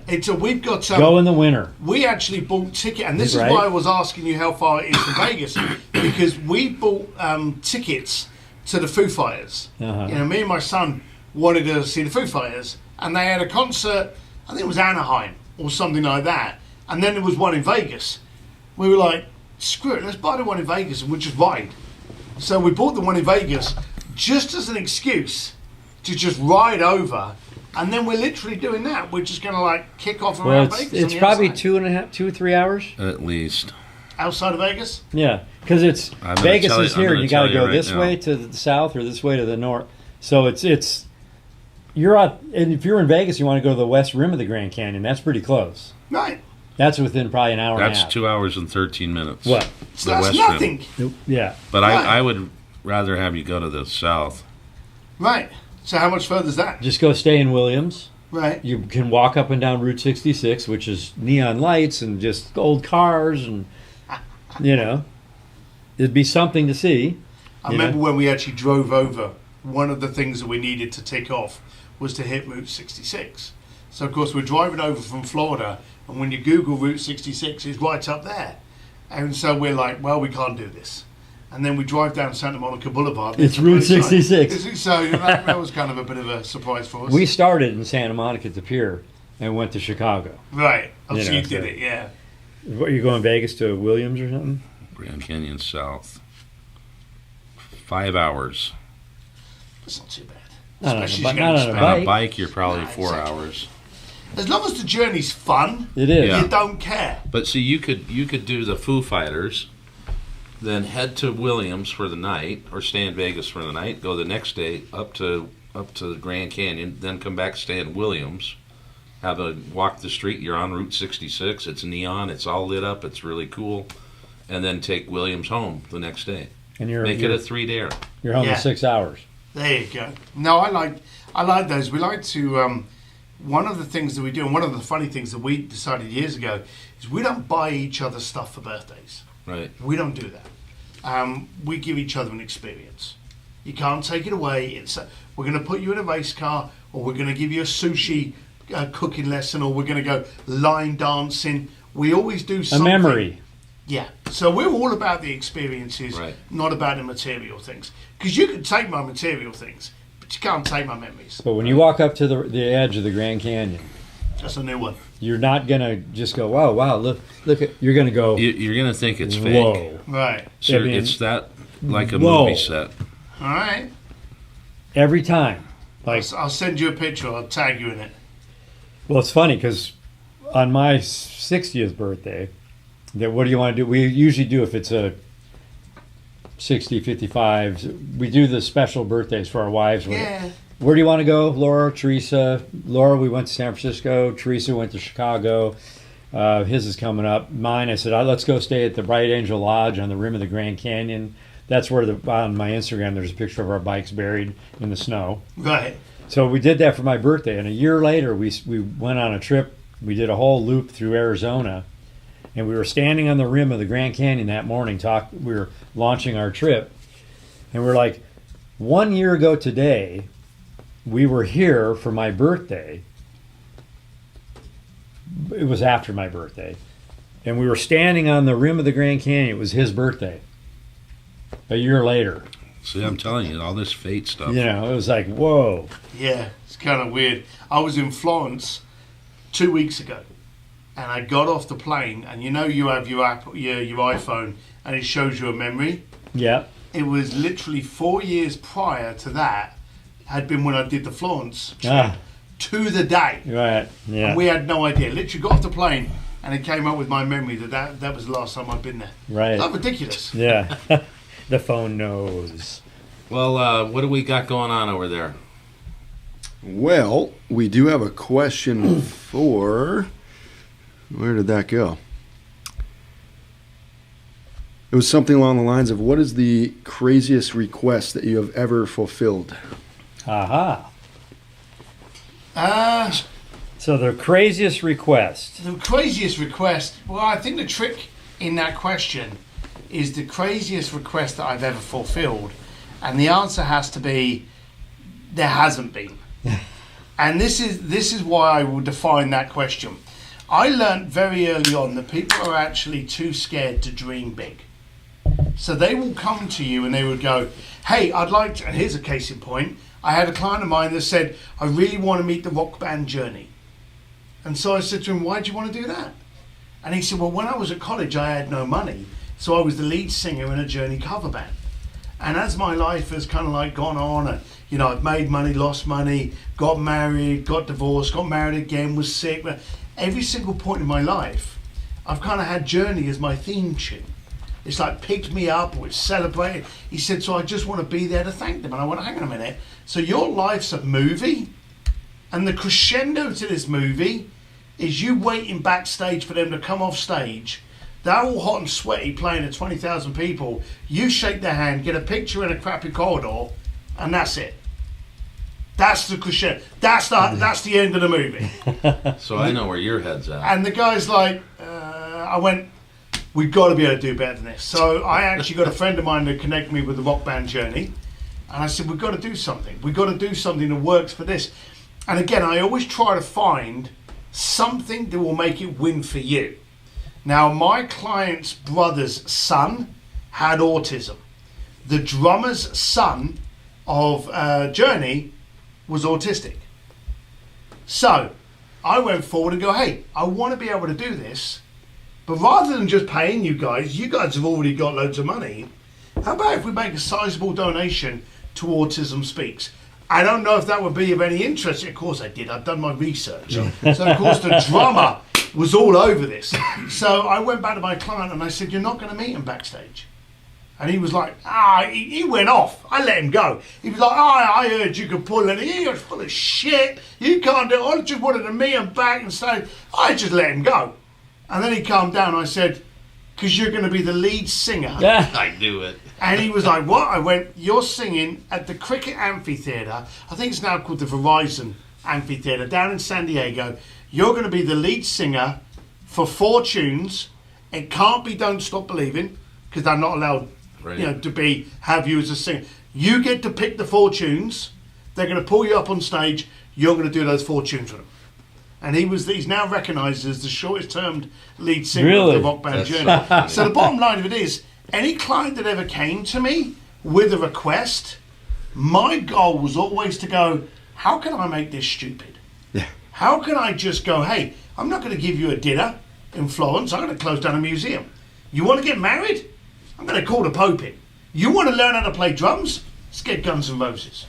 You know? We had Matt Sorham teach a guy to play drums. I had a client of mine, a dentist, funny enough, very annoying to his wife, from Perth. And so, Howard, you know I'm talking about you. And he would collect guitars.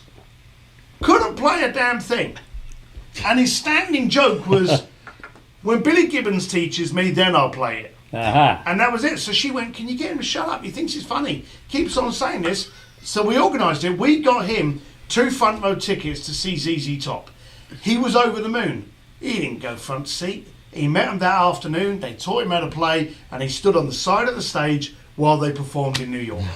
So you basically got to take what the client wants and then give them what they lust and desire and dare to dream for.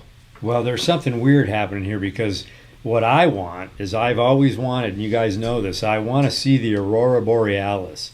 And as I sit here and look at Steve, there's a green glow behind him. There you Whoa. go. You've seen it. Look at that. Why There's is the this Aurora whole Borealis. channel about you? Well, Well, because we want. Because I'm talking about me. Of course. If I talk about, I'm talking I about. have to talk about us, because you won't talk about us. And You Galen, only show talk them about those you. socks, because it's What? a little off angle. You got to show the people what you're rocking today. Boom, polka dot. We do have a couple more He questions. does look like the. Do you know the Aurora funny Yes. thing is, everywhere I'm out, whether I'm on stage, whether I'm at an event, I'm in black denims, I'm in Vans and a black t-shirt. Okay, everywhere I go. But what people don't realise is I like funky shit socks as well. So today, I think I've got Yeah, my buddy. love it. Deus yellow, black and white checker. Yes. I got my 2 lanes on. 2Lane. I saw those, yeah, I saw them on your thing the other day. So I like those. I like funky socks. Yes. What was the question? So Hell's on Two Wheels says, what is a goal Steve still hasn't achieved? Ooh, that's a deep one. Well, he did it today. He came in the 2LaneLIVE studio. There you go. My life is You done talked now. about us. Yeah. I think as I've I'm scared. A friend of mine, a guy called Joe Polish, said to me years ago, the definition of hell is to meet the man or woman that you could have been. And I remember thinking that. So I've always taken every chance. And I've always taught my kids, you don't know whether or not you like it or not until you take that chance. So I live very well. I'm very comfortable. Home, bikes, life, money, all that stuff. But I would hate to be the exact same situation in 6 months, because that would be stagnant. Right. There'd be no growth. So I want to do more rides. I want to do the Grand Canyon. I want to do more stuff with my kids. I want to get out there more. I want to try stuff. I love working with entrepreneurs and helping them launch that business. And you will. Yeah, so that's what I'm continually doing now. So my dream, and we all know we're going to go out. We all know the lights are going to go off sooner or later. But I want to make sure that I'm living it up until that point. For sure. Okay. And as you say, it's the amount of life that you live, Yeah. not the other way around. And I just want to make sure that every single part of it has got some kind of challenge, got some kind of lesson, got some kind of grin, even the pain. Let's be serious. Some of our greatest growth has come out of some of our For biggest sure. pain. Well, one of my favorite lines in Braveheart. You know what'll happen if we don't try? Nothing. Yeah. So we got another one kind of tying Right. into your answer. Keith Ray says, what events in Steve's early years set him on his course, or was it just a happy accident? No, great question. Leads into a nice story. Do you remember the guys that I told you about that put the credit card in the wallet at the bar when I was at the Yes, bar? They yes, went up to yeah. the girl. It included those 4 guys. Aha. So I remember They walked up to the door, and I was on the door that night, and they said, "Are you going to the yacht party tonight?" And I said, "Oh, I don't know, maybe." I didn't even know which one they were talking about, so I was blagging it. And I went, "Which one are you talking about?" Now, bear in mind, I was living in Hong Kong. Hong Kong has got hundreds of harbours, tiny, tiny little island. And people don't realise it, but it is remarkably small. So they told me what party that they wanted to go to. And I went, "So are you going?" "I can't get in there." I said, "You can't?" They went, No, I can't." I went, "Oh, okay." And they went into the bar. And I thought to myself, why can't they get in? There's 4 guys, they're the nicest, polite, good-looking guys. That credit card can afford whatever product's being sold, even if it's the freaking yacht itself. Why are they not allowed in that party? And again, that curiosity started getting into my head. So I said to me fellow meathead, I said, "Hold the door, I'll be back in about an hour." And the harbour was literally just around the corner. So I walked down there, and as I'm walking up there, they're loading up this yacht, and there's a girl at the front, she's going through this little flip chart. And I walked up to her and I said, "Hey, how you doing?" And of course she's looking at me going, "Oh God, here we go." And I said, "Look," I said, "I don't want to take your time. I know you're busy. So, we got 4 people on your list. But they've asked me to ask you, would you rather they turned up at 8:30 or 9:30? Before the line starts or once the bottleneck's gone down? What would work for you?" And I just shut up. And do you know what she did? She started flicking through her chart. I didn't give them the names, but everyone's got a knee-jerk reaction. And hers was to do that. Nowadays, it's for people to hold up a phone to avoid having a conversation with you. So everyone's got movement. So she started doing that, and so I went again. "Hey, I don't want to bother you. I just want to work what works best for you. It looks like it's going to be a great night. I want to see if I can alleviate a little bit of that stress." So I'm talking about her. Right. Not talking about I'm talking about her. She went, "Well, 9:30 would be better." So I said, "Great." I said, "And let's be honest. People are going to come here, they're going to climb on that boat, they're going to have a fantastic time, and then they're going to go home and talk about it. They're not going to say thank you to the people that really matter." And I pulled out my wallet. And I was getting paid about $1,000 a week, okay, to be there.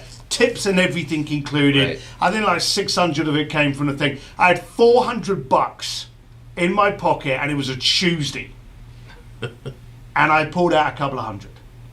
And I gave it to her, and I said, "Tomorrow, grab yourself a takeaway and a bottle of wine. Just be thankful that you pulled off one of the best parties of the night. Rejoice in that, and relax with your shoes off tomorrow. See you later." And I gave her the 200, and I turned away, started to walk off. And it was a gamble. And she went, hey, hang on a minute." And I turned, and she said, "Yes." She said, "What are these guys' names?" I went, "Oh, they're in your list." And by this time, I'd already realised she had like 4 or 5 pages. So just to go through the names, I knew was going to take time. So I gave her the names. She wrote them down on the front. And I said, "Look, do you want them to ask for anyone in particular?" She said, "Yeah, you tell them to ask for me. I'll make sure they get the best spot." Nice. And I went, "Thank you very much." I swapped phone numbers with her. I said, "Anything else going on? If you just want to chat and have a coffee one day." So I tried to connect with her quickly. And then I walked back to the bar. I was thrilled that I'd got them on the list. I was now shit scared that they weren't at the club when I got back. So, because I'd just given away half my wallet. Right. So I got back to there. I walked into the club, and I walked up to the table, and they were there. They never had any girls around them. They weren't smashed up. They never had any bottles with them at the time, just a few beers. So I was catching them early. And I walked up there, and I went, "Hey, boys, you still want to go to that party?" And they went, "Yeah." And I said, "Well, it's taking a bit of time because I just had to make a few phone calls." Of course, I hadn't. I didn't even have a phone. And I said, "It's taking time, but I pulled a few strings, and you've got VIP entrance." And they went, "What?" And I went, "Yeah, be 500 each." And they were like, "Oh, that's fantastic." And as they were so excited, they were throwing money down for the 500 each, okay? They were so excited that they were getting into this club that overpaid me by $1,000. There were 4 guys, $2,000, $3,000 went down on the pot. And as I'm counting it, the pain that I had to give 1,000 back, but I just thought to myself, I just made $1,800. And I realised they didn't pay me to get into the party. They paid me to save them the embarrassment for getting turned away. Right. And then I realised that the more powerful you become, I've had famous people go, book me up that hotel in Venice, book me up that club, book me up that restaurant. And they want me to book it up because the second they know XYZ is coming there, or the paparazzi's outside, because now they're no longer a patron of that restaurant, that's the next 2 years advertising. Right. We're so cool, XYZ came to our restaurant. We're so cool, we turned them away. You know, that kind of shit. Right. I've had people go, why didn't you tell me so-and-so was going there? And what we will do is we will have one of our people check into the hotel, get all the keys and everything, and then as that person comes in, they're given the keys, they go straight to their room. Right. And then the hotel are like, who the hell's that? You know? And they end up spending 3 days in the hotel before they go off. And I've had managers going, why didn't you tell me? Because you would have used it as a marketing ploy. Mm-hmm. So people come to me because they pay. I remember, I think it was P. Diddy that used to turn around and say, you don't have a prostitute, you don't pay for a prostitute for sex, you pay to go away after. Right. You know? You pay me. Yeah. You pay, that great philosopher. You pay me to get it done. To save you all of the negotiation, the being used, all of that kind of stuff. And that was the first one. That was the first one that realised that people pay for that. And then I would start doing more. And I opened up a big yacht because people yachts were easy to get. Right. So I opened up a lot of parties on these yachts. And I was charging people $500 to come to my party. Okay? So of course, you're not getting poor people because, you know, I know what it's like to be poor. It stinks. You can't pay $500 to go to a party. Right. So I had all these people coming along to this party, and we had this tiny little office in Wanchai. And I get this knock on the door one day, and there was this one girl that worked for me. So she brings this guy in, and he says, we've got a problem with your parties. So, you know, what's the problem? You know, there was no nudity or any gambling or anything like that. You know, no one was getting wild. They were good, controlled parties.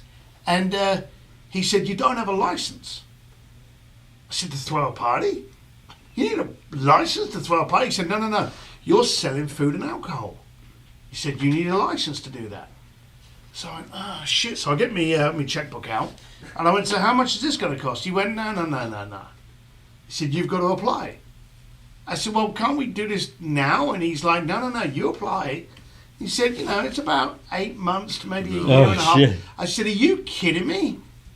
I said, and we're in Hong Kong, and so of course then you open up the cash and you go, all right, so what's it? He's like, so are you trying to bribe a government official? And I'm like, no, of course not. You know, I'm just trying to find out how I can get. Now this guy's on a power play. This guy's like enjoying this moment where all these toffee rich people now can't play on their boats. He's enjoying this moment. And I said to him, there's got to be a way that we can get this done.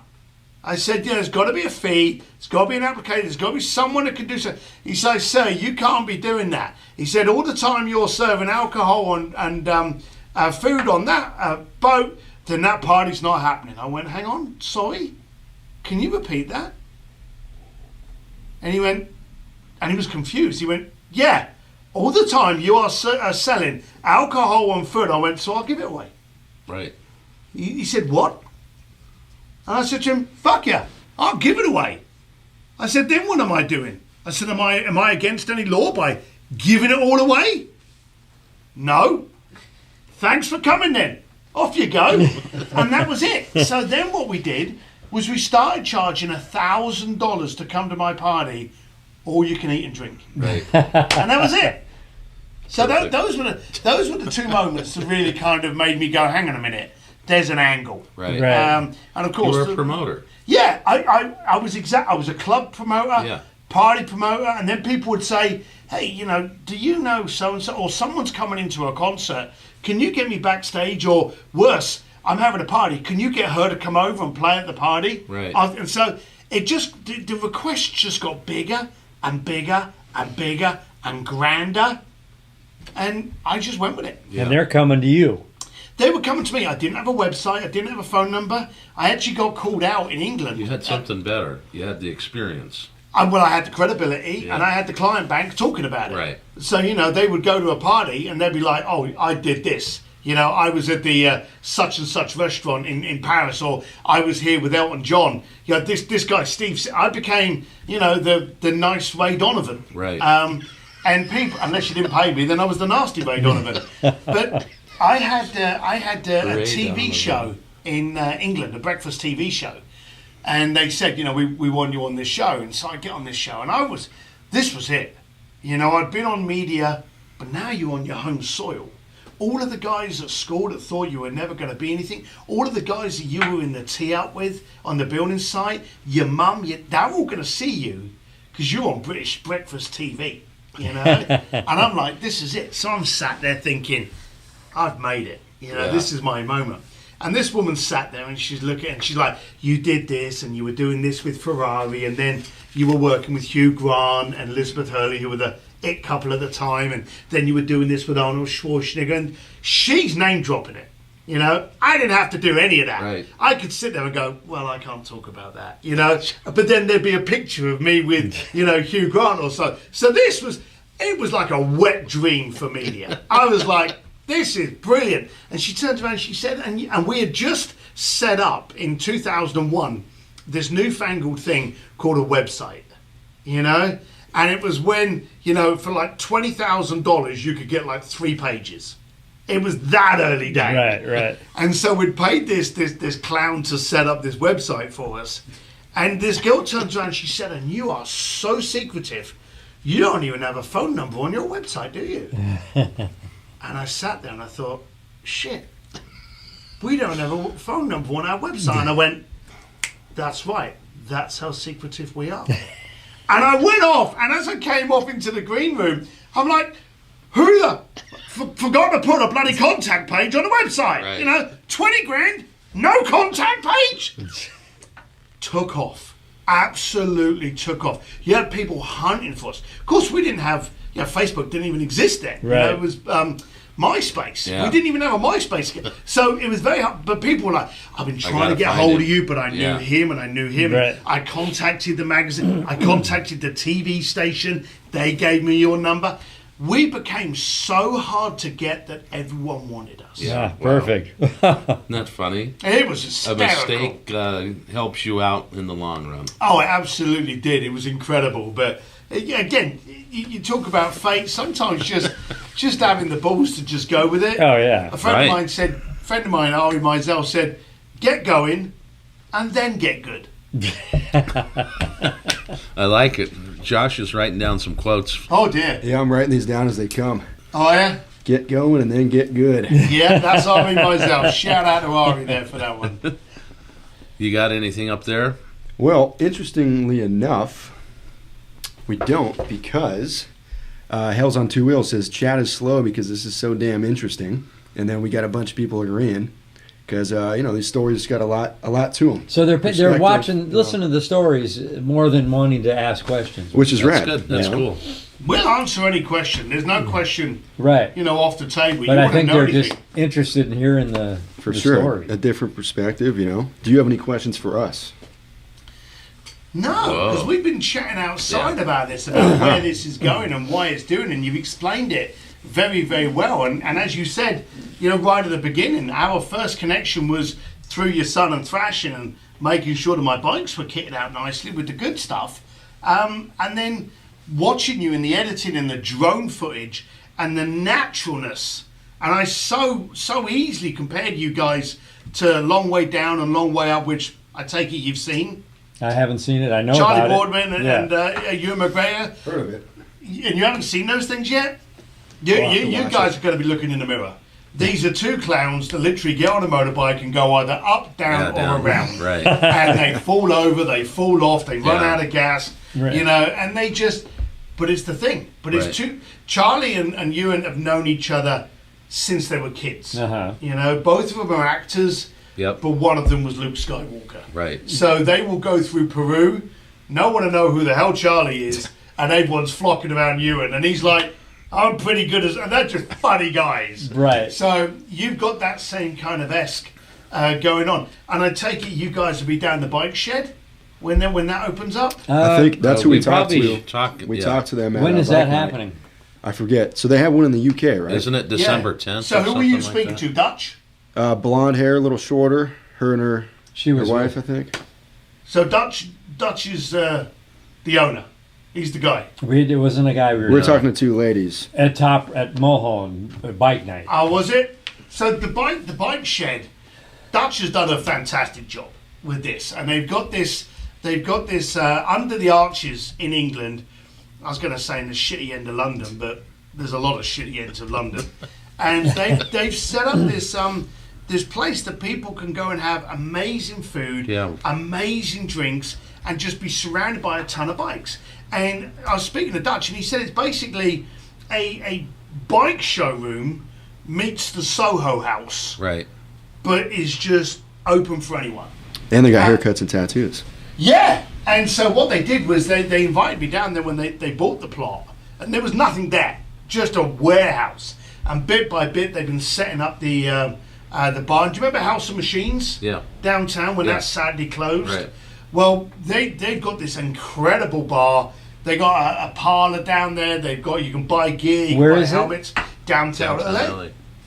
She And of was course, talk- she COVID was is talking just- to us about. She's one of. I think she's the lead marketing. I can't Oh, is remember her she? name. Yeah, off something the along top those of my lines. head, I don't know. I just know Dutch that owns it from England. Well, His we'll wife. need But an invite. we've heard great things. You got about an it. invite. I joined their membership.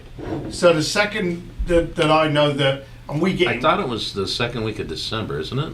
there's talk about Yeah, different when they things, get but it. when it opens up, all the members get priority knowledge. So you guys will get the tug. Okay, Yo. cool. So we'll all go down That'd there be and great. enjoy it. Yeah. But I've been down there a few times now as they've been building it. Yeah. They did a mural on the side, and it's just, if you get the chance to see the artwork that they did, you Amazing. can Google it. Yep. When I went down, there was just a brick warehouse. Yeah. And they were gutting it out. And then they put the bar, then they put the restaurant, then they put the apparel area, the private rooms. Is it open now? No. No. It's not open yet. It's yeah. not open, but it's getting close to being finished. There's Yeah. a place. If you watch one of our Utah drops, there's a place called Legends. It's in Springville, Utah, and he's got You'd a like similar. that. He's got a really cool setup. Great restaurant, has a bar, has a breakfast area, but has all these old strap tanks as well. And it's a huge Whole motorcycle museum. That gets community. me. It's really cool. Yeah, no, that absolutely gets me. I've got the clients that helped me get the academia. He said I've got I went over to his house, and in his house, just in the corner, he had a very old Ducati. It was like it was a 350, single cylinder Ducati, and I said that's absolutely beautiful. And he said, yeah, I've got a few bikes, and then I went back over the following day to discuss something with him, and he picked me up.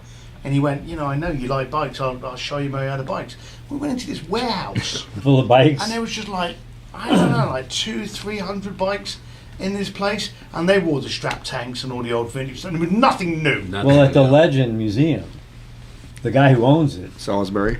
Salisbury, he's a property managed business Real estate. He's a builder. tycoon, and so he does what he wants there. Yeah, And supposedly he outbid Harley Davidson Corp for this, the first, Yeah. the first original strap tank, and it's in his museum. wow, that is pretty cool. That He's is all pretty cool. nonchalant about it. Yeah. He's got a seriously rad collection. He's got Indians, Harleys, Yeah, he's got all different anything kind you of can vibes. think of. No, I But like those all old vintage, all vintage stuff. I had a dream, one of my kind of to-dos that hasn't been completed. So I get to go back to Italy a lot, and I always wanted to ride a 62, 63 Vespa through Rome or Florence or Tuscany. Sounds great. It was one of those things. That'd be you a know? good 2LaneLIVE Yeah, adventure. Yeah, I've ridden on racetracks. I like all of that, but there's certain things you got to do, and I always wanted to, and it had to be ivory white. I was specific. I'm very specific about what I want. So I was doing the whole Pope thing, and the manager of the hotel says, is there anything you want to do while you're here? And once you've spent a month in Rome, you've kind of done everything. Yeah. There's only so many times you can go to the Colosseum. Right. And I said to myself, funny enough, there has been the typical classic Roman holiday. I want an ivory ride, 62, 63 Vespa. I want to drive through the cobbled streets of Rome. And he came back to me and he went, one of our cooks has a 62 Vespa, No way. pearl white. He said, would you like him to bring it in and you can take that up? And I was like, yes. So the following morning, I have my breakfast. I go to the back of the Hotel de Russi, and there's a one-way street. And we're facing down the one-way street, and he sat there. And it's just like little two-step, beautiful little heartbeat. And I'm walking up to the thing, again, repeat, one-way street. Just as a car comes around the corner the wrong way, followed by a couple of motorbikes, then nothing, then another car. Having one-way street to an Italian, that's merely a suggestion. And he said, so, you want to go for a little ride around town? I went, I can't. This is a one-way street, and everything's coming at me. I can't even risk it. So then we went back to Florence a couple of weeks ago to do the exact same. And I said, look, I've got to do it in Florence. And again, a friend of mine, he had the guy that I told you just had the big collection. He's got loads of Vespas, loads of Lambrettas. And he said, here you go, come on over. You can pick which one you like. The mechanic will set it all up for you and you can go for it. It rained for the 5 days I was there. So still, I haven't got to do that. Done But it. for some reason, it might be a couple times before you get the joy of it. Look, Yeah. it will happen one day, but I've got enough things that I want to do and have a little play with. I'm really looking forward to it. Because we went to Monument Valley twice, got snowed out, something else happened. Yep. The third time before we actually got to go to Forest Gump Hill and be, in that whole vibe. Have you ever been there? No. Another place. Oh my gosh. I've still got travelling to do. Yeah. I'm not done. Yeah. I'm not done at all. Awesome. Wait, what's life without a little something to look forward to, Oh, All yeah. right. What do you got over there? What I do got is, because we're working on a single battery on the camera and we're Yep. sitting at 2 hours, I'm not quite sure we can wing it, see if it's going to last. But anyway, give it a few minutes, We'll see. See if we Well, we want suddenly to abruptly. shut down appropriately. I mean, shit, we can keep going. We'll just keep recording on that and release it as a podcast. And you can't tell on the back. The yeah, camera. unfortunately, when it's streaming, it won't tell me the amount of battery left. So, Aha. So we could Well, be closing out. Yeah, let's do that. But we want to thank you for jumping in. I noticed you had a rubber peg on your. Oh, you can't have a rubber peg on there. Let's see. Open it what do up. we got? What color? Boom! Oh, Yeah. there you go. Lovely. All right, Yeah. now it's done. They will actually. These are actually better for you than the rubber. Are they? They are. Oh, They yeah. won't wear your shoes at all. This was the Oh, last really? goal No. that he had When you looking forward shift? to. You're going to feel it and know it, and it's going to happen like that instead of having anything. Boom. He's got the shift arm. Oh, I've he got, does. Okay. I've got the boards, the shift arm, You got the the brake rods, the brake arms. I've got a fair bit of Well, view you on need there. that. That's the only thing on the bottom end of the bike. That's the only thing I haven't got Yeah. is thrashing on there. Well, you Boom. do now. Yeah. So thank you very much. Appreciate it. Well, we appreciate you coming on and sharing your story. I mean, this is what life is about. My Instagram says, "Live life. It's meant to be lived." Mm-hmm. It's these moments where you meet great people. There isn't commonalities, but there is commonality here. Yeah. But it's when you find those people and you bridge the gap and you just come together and shoot the shit. It's been a pleasure having you here. We feel like we're mates now forever, so you're stuck Ever. with us. We're the VIP reception. Dutch doesn't know it Yeah, yet, right. but he's got 3 extra people that are coming down to the VIP opening of the bike shed. I'm Right. sure you'll handle that. Yeah, we will. And Steve's part of basically our kickoff. We got a couple more really cool guests lined up for the couple weeks prior to this that Post. we're excited about. So it's like we're usually here shooting the shit, bantering with the people and having a good time and sharing what we do. And now we learned a little about you. We got some great ones. It's going to be a whole new platform we got going here. Well, so, we do these once a week on Yeah. YouTube and once a week on Instagram, and we talk as a group. Believe it or not, we plan things. It's not just all off the cuff, but we want to do at least one of these a month with someone that's special like yourself. That brings a little different flavor to the show. Talks about their life experiences. The next person that's coming on, it's a gentleman that had ridden the country, lived in a teepee for 3 years up in Idaho, is a motorcycle rider, got in a major wreck. What's the neck called? He had the hangman break on his neck. Wow. Which is a really bad deal. But he also wrote a song about riding in America. And it's really cool. We're going to try to get him to do some special things here, but we'll at least play the song. When you listen to a song, it's on YouTube, but we'll share it once he's here. It's almost like, did he write that for us? Right. Because it's like he's talking about what we're doing all the time. And it's like, so that'll be cool. It's going to resonate with everyone, I think, that rides for sure. Yeah. And then the next one we have will be the early part of December. We have a gentleman that he was in a motorcycle accident, and he's paralyzed from, I believe, the waist down. His hands. And hand movement's not so good, but he built himself a trike. Harley trike. And it's pretty gnarly, and he's got a great story, so we're just trying to elevate the stories and the sessions. And it's interesting about that gentleman, because while we're talking to him, he takes our cards and he said, Lance Corey, he goes, I was at the place where your son learned his first backflip 15 years ago. So the past interesting stuff coming up. But along with that, we have our Grand Canyon North Rim starting. It's going to launch this Wednesday, right? Yes, sir. So it's going to be a few episodes, but the North Rim of the Grand Canyon, if you haven't seen it, you're going to be blown away. We were blown away. And then after that, we're going to be Milwaukee to Maine. So we got great stuff coming. Well, in that drop, we also meet a family at Jacobs Lake, right? That's owned that inn for 5 generations. Wow! And so we did a little podcast with them, or interview with them. And we actually had the 4th and 5th generations with us there. So it was pretty cool. We had about 12 or 13 of the kids that are learning to work there, and their parents, and it was a really neat story. Keeps getting better, and we do want you back. Yeah, for sure. You know, you come back whenever. If it's, we'll have a seat here ready and go from there. But I did see you got a nice load of whiskey, so maybe next time I'll have to get a drive over. Yeah. I never touch a drop when I'm on the bike, so I'll drive over next time so there can be a whiskey and not a water. Well, let's do that. Yeah. People know that we drink and drive. It's unfortunate. No, I'm kidding. So one thing, you got to subscribe to our website. You got to subscribe to our YouTube channel. You got to tell your friends, because just tell them, because I said so. Yeah. Ring the bell, thumbs up, give us a comment.